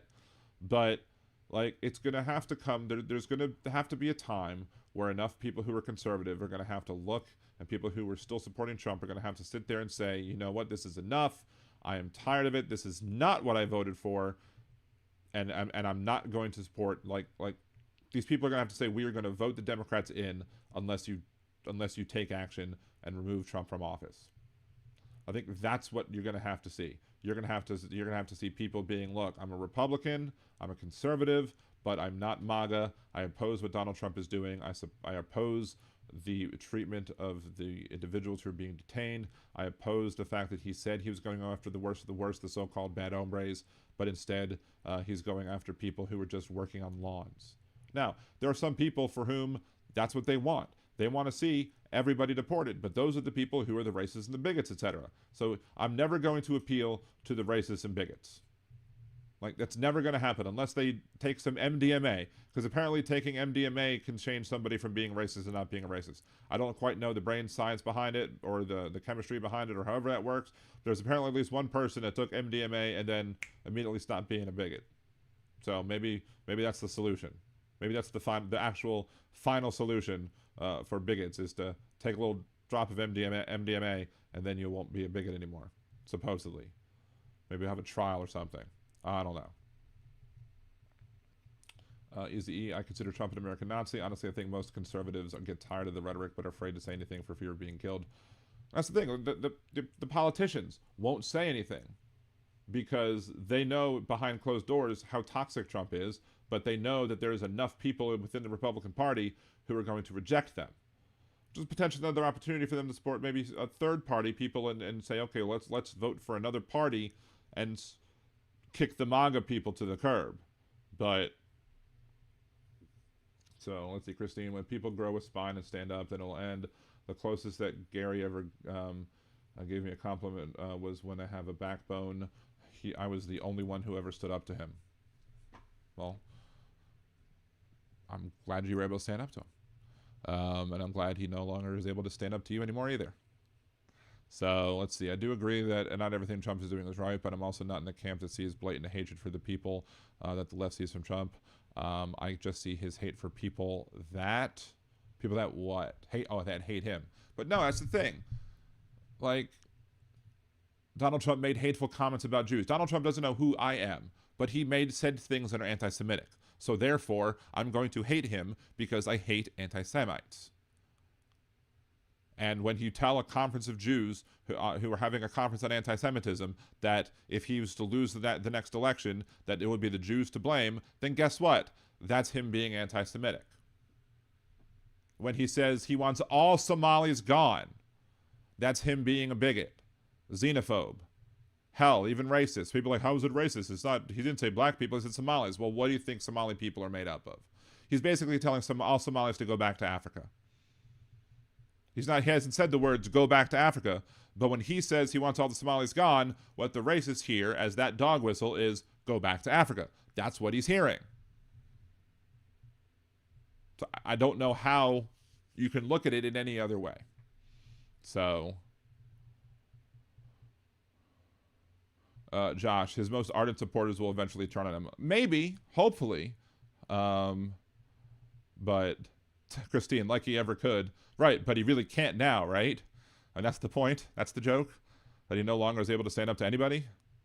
Yes, but yes, Christine, I understand your point, Christine. The point is that the R's need to have to grow a backbone. Unfortunately, I don't think many of them even have it. But they can. I'm welcome to have them prove me wrong. But in order for them to prove me wrong, they have to stand up and do the right thing. And they're probably going to need some of the other conservatives to stand up and do the right thing. You have some who will criticize him at some points, but So,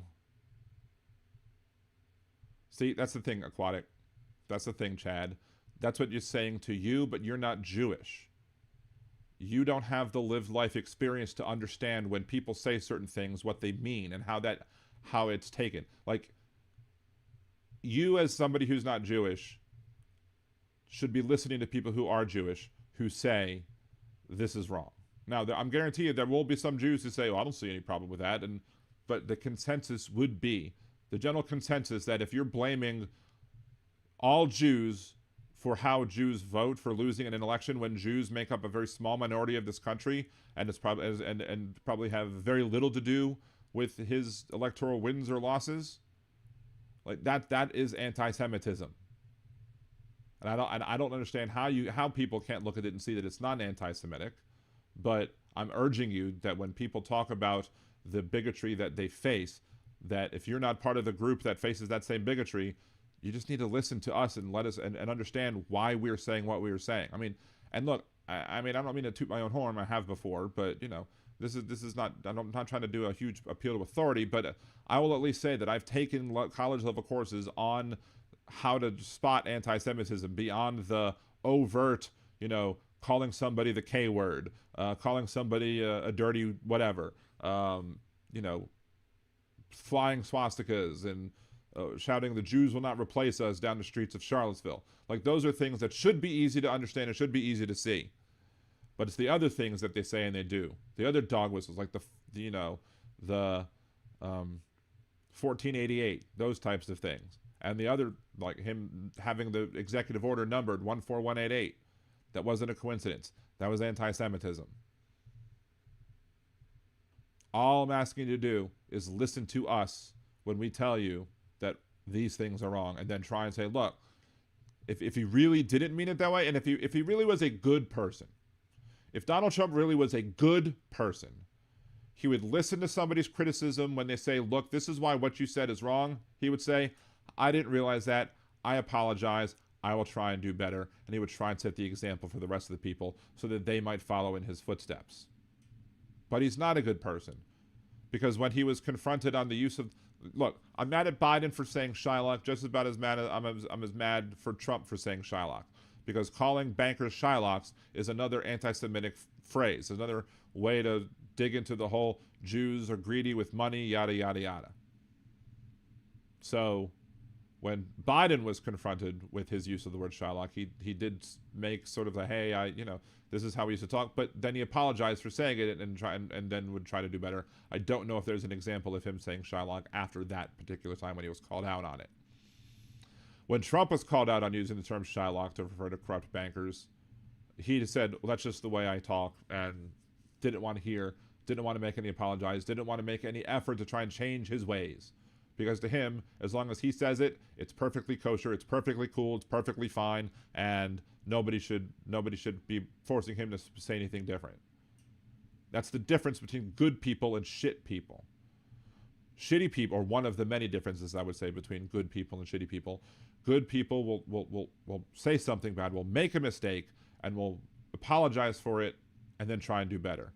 Shitty people will, upon hearing that other people are offended or harmed by whatever they did or said or whatever, those bad people will not try and make amends. They'll make excuses for why they did what they did, and then they won't acknowledge why what they did or said was harmful. So anyway, let's see. I don't see. Chanel says I don't see Chad. He must have blocked me. I don't know if Chad blocked you or if you're on top and not live chat. So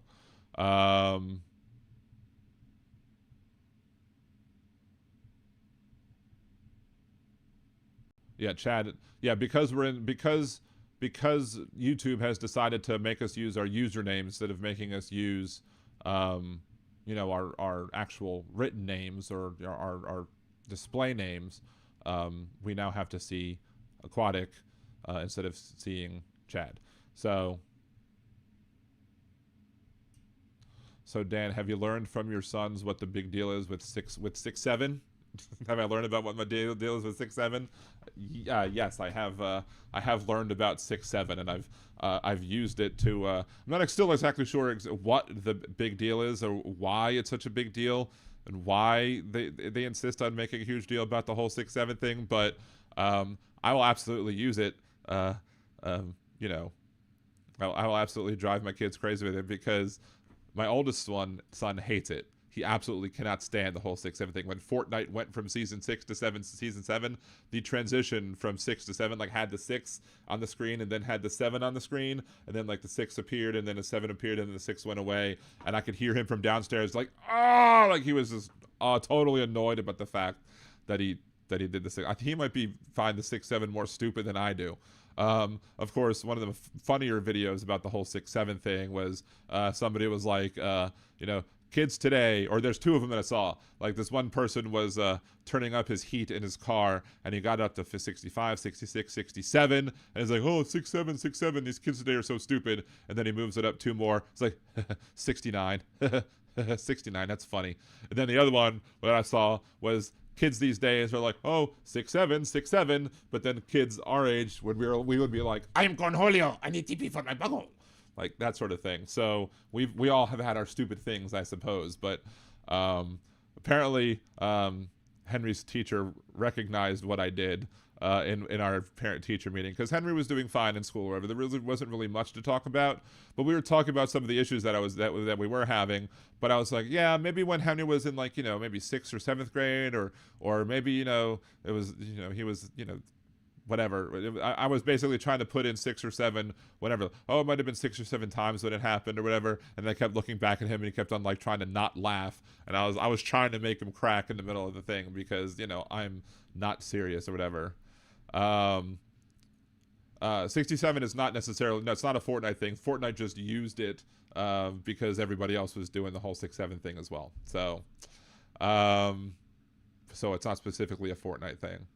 Yeah, I think it is from maybe it is from a rap song.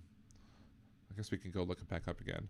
Origins of, apparently the Origins of 6-7. There's a Golden Girls clip where Dorothy is like, Ma, the diver said you were going to tip him $67. He said, I didn't say I would tip you 67. I said I'd tip you $7 or whatever. So 6-7 is popular internet slang term meme, especially among Gen Alpha. It originated from a 2024 rap song and its association with NBA player LaMelo Ball. Term has no fixed meaning, and its appeals lies in its playful absurdity and use of an inside joke. Yeah, so it's, yeah, Dude 6-7 by Philadelphia rapper Skrilla. So yeah, there was one time I saw there was a player 6 and player 7, and they were standing like kind of apart from each other, and between them, a little further back, was number 67, and everyone was like, "Oh, it's funny, haha." So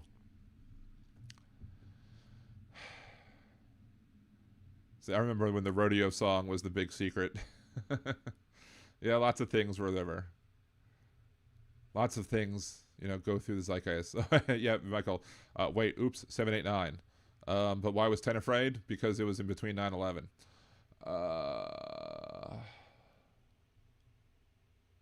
Kimchi, it's not an easy thing to admit, Jeff says, but we may very well be the best looking people on the internet. So I don't know if I actually know what Kimchi looks like. I don't know if I've had a full-on picture of Kimchi to know. I just know that she's a goddess because I trust the other people that say that she is. So, well, you can see the fake profile pic I stole from a model. I'm much prettier. Clearly. And if people say otherwise, they're not worthy to worship you, right? Exactly. Anyway, let's see. It's excruciating because of our humility. I'll go to my wife and be like, hey, Cassie, you're cute or whatever. And she'd be like, I know. I'm like, you're also so humble as well. So.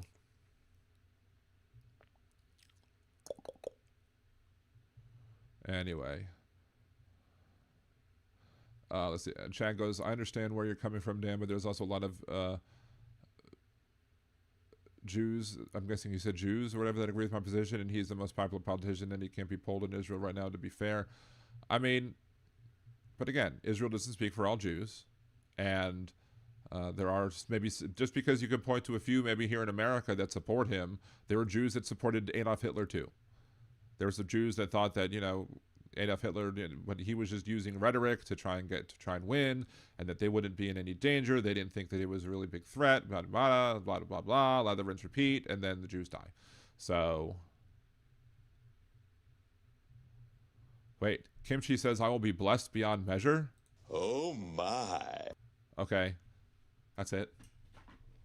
I can end Liberal Dan Radio now. I now will be blessed by I will be blessed by Kimchi beyond measure, so that my job is done now. I can retire. I can all pack it up, right?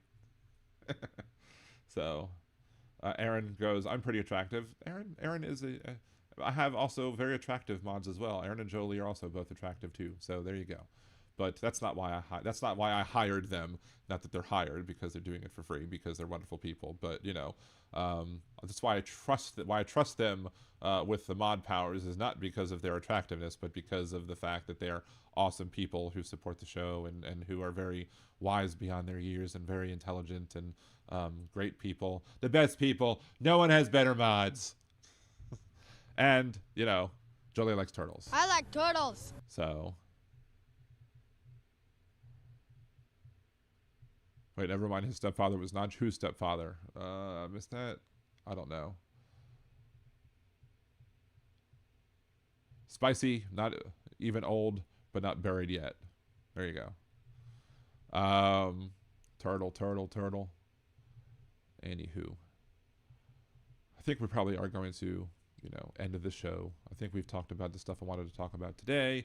We will be back again Wednesday and Thursday no, not Thursday this week. If we're on, to all the people on Twitch, I don't know why I'm looking at this. I'm looking at the screen right here because that's where my Twitch chat screen is. For all the people on Twitch, we're not going to be live on Twitch on Thursday. We'll be live on Twitch on Wednesday, but not on Thursday. If we go live, it'll be on YouTube and YouTube only, just from my phone, because it'll be easier for me to only bring my one laptop, my work laptop, and not my personal one. So, anyway. Wait, who tiptoed out of that toxic masculinity trap? Very well, Sarah Touche. I don't know. I don't know what you're talking about. I unravel toxic masculinity all the time. So. Anyway, but thank y'all very much for watching. Appreciate y'all. Thank you, chat, again, for giving a super chat. Appreciate you as well for that. And I rhyme. I do it all the time. I'm a poet. I didn't know it. All the other good stuff. But anyway, thank everybody. Let's end the show with one of the ones that we started with, which is the War on Christmas, and we'll play a couple of ones as we are leaving. And again, hope to see you all Wednesday as well. Have a great night. Peace.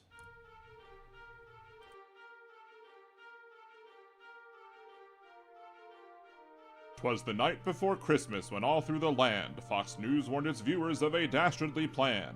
The liberals were launching their war on the season to get rid of Christmas and commit acts of treason, removing decorations out of their sight and telling you that Santa and Jesus ain't white. Environmentalists who will come right after your soul. They hate all things Christmas, especially the coal. They'll sneak in your house all dressed in their flannel and instead give the bad kids some new solar panels. They'll take up all decorations that please us. They'll even go after tiny baby Jesus. Now all these Fox lies cause such a frustration. Who would save us all from this misinformation? When live from the net there came lots of chatter. Could it be old St. Nick, or perhaps someone fatter? Broadcasting from New Orleans down in Louisiana, it was none other than Liberal Dan, coming to save the holiday season, busting through their lies with facts, logic, and reason. But I cannot do it myself, he exclaimed, so he called other groups, each one by name, on Christians, on Muslims, on Wiccans, on Jews, on Hindus and Buddhists and atheists too. Let's all spread the word and tell them indeed that there's no war on Christmas, just one on greed. So instead of joining this manufactured fight, listen to Liberal Dan Radio. Talk from the left, that's right.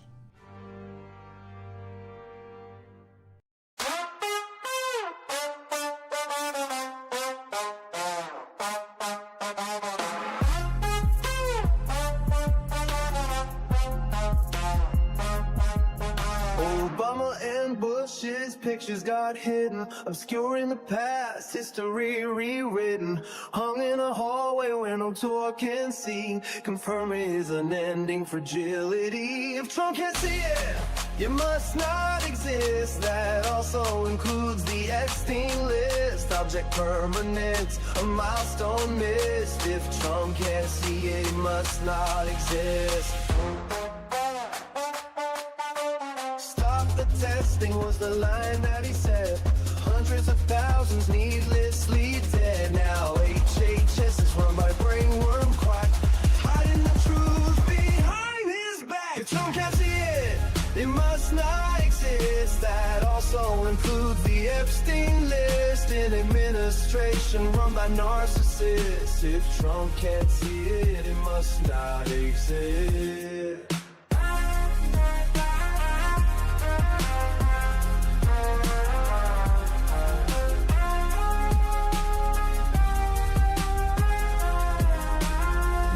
Of documents stacked floor to the wall, top secret folders in a bathroom stall. Charges were pressed but the case was dropped. A corrupt judicial system he can co-opt. If Trump can't see it, it must not exist. House includes the Epstein list. He'll swear it's fake news, a liberal twist. If Trump can't see it, it must not exist.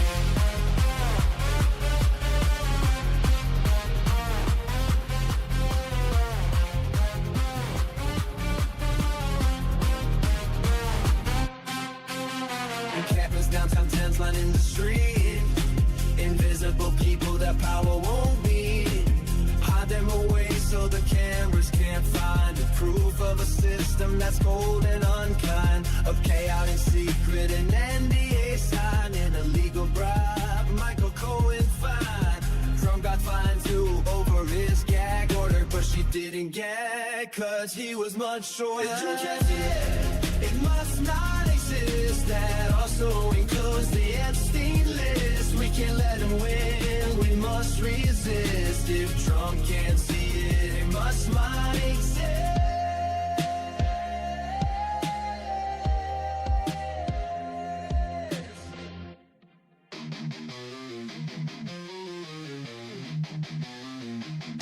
They wrote it in the laws, ink still bleeds. Treating women like soil, just planting seeds. She's gone, brain dead, not even awake.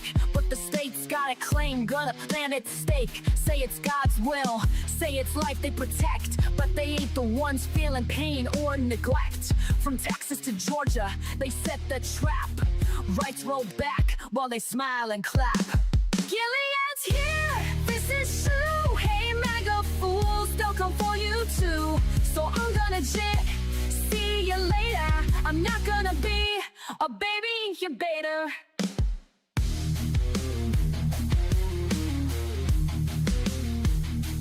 This ain't pro-life, it's control and shame. They don't care if she's gone, just playing a game. Keep her hooked to machines, cold and still. Just a vessel to them, not a human with will. No consent, no voice, no chance to resist. Just laws in place, written with a clenched fist. Hospitals scared, judges playing God. Bodies ain't temples, just state-owned pods. Gilead's here, this is true. Hey MAGA fools, they'll come for you too. So I'm gonna jet, see you later. I'm not gonna be a baby incubator. Bands in the dark, they don't care who it kills. Stacking courts while they strip out all of your wills. But we'll fight back, march loud, burn bright. Cause this ain't the end, it's the start of the fight. Gilead's here, ain't no grace. And those leopards are coming to eat your face. So I'm gonna jet, see you later. I'm not gonna be a baby incubator. Not gonna be a baby incubator. Not gonna be a baby incubator.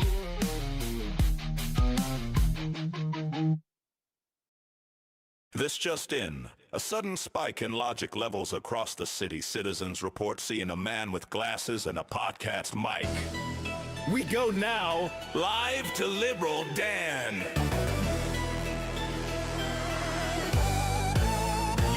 Who you gonna call when Nazi writings on the wall? Call your man Liberal Dan, cause you know we got a plan. The right wing talking shit, but he ain't about to quit. He'll take his proton pack and zap your logic cause it's whack. So who you gonna call when the writing's on the wall?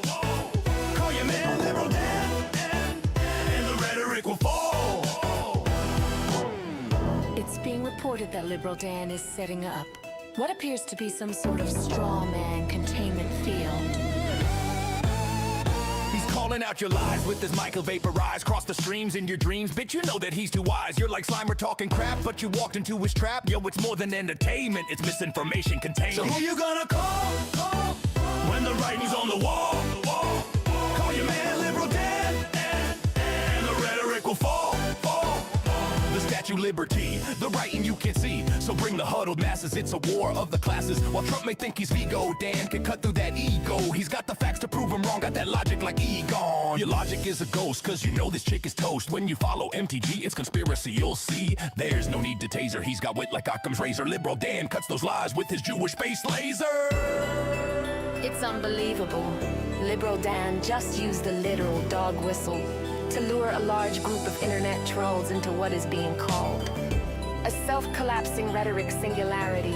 In all my years of reporting, I've never seen anything like this. So don't call to be a heckler, you ain't no Judge Rexler. He'll bust you like Scolary, cause your logic's looking hairy. Right-wing callers think they're cool, but they sounding just like Zool. You the dog, he the man, and yo, his name is Liberal Dan. So who you gonna call? When the writing's on the wall? Call your man Liberal Dan, and the rhetoric will fall. Liberal Dan, Liberal Dan, Liberal Dan.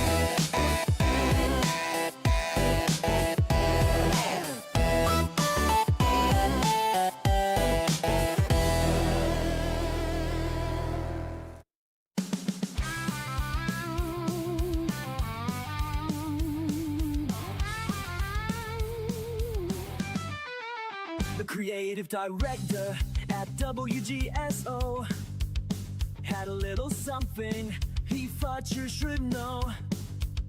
When Dan picked on his bits, Steve got real gruff. So Steve called Dan a flake, called him Liberal Dandruff. Steve thinks that his lines are really clever, but when do people ever like him? Never. Liberal Dan's got better lyrics, this is true. Listen and you'll feel like I do. Liberal Dan, his show is great. Liberal Dan, he goes live at 8. Liberal Dan radio, it's the best, cause Liberal Dan's head and shoulders above the rest. Steve's about to find out his mistake. In this feud, Dan's Kendrick, Steve is Drake. Dan might not be the world's best singer, but he's got more talent in his little finger. Steve thinks that his lines are really clever, but when do people ever like him? Never. Liberal Dan's got better lyrics, this is true. Listen and you'll feel like I do. Liberal Dan, his show is great. Liberal Dan, he goes live at 8. Liberal Dan radio, it's the best, cause Liberal Dan's head and shoulders above the rest.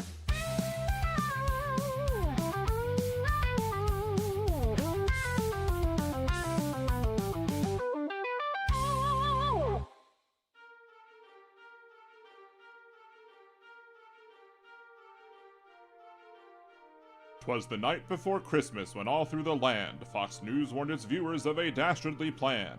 The liberals were launching their war on the season to get rid of Christmas and commit acts of treason, removing decorations out of their sight and telling you that Santa and Jesus ain't white. Environmentalists who will come right after your soul. They hate all things Christmas, especially the coal. They'll sneak in your house all dressed in their flannel and instead give the bad kids some new solar panels. They'll take up all decorations that please us. They'll even go after tiny baby Jesus. Now all these Fox lies cause such a frustration. Who would save us all from this misinformation? When live from the net there came lots of chatter. Could it be old St. Nick or perhaps someone fatter? Broadcasting from New Orleans down in Louisiana, it was none other than Liberal Dan, coming to save the holiday season, busting through their lies with facts, logic, and reason. But I cannot do it myself, he exclaimed, so he called other groups, each one by name. On Christians, on Muslims, on Wiccans, on Jews, on Hindus and Buddhists and atheists too. Let's all spread the word and tell them indeed that there's no war on Christmas, just one on greed. So instead of joining this manufactured fight, listen to Liberal Dan Radio. Talk from the left, that's right.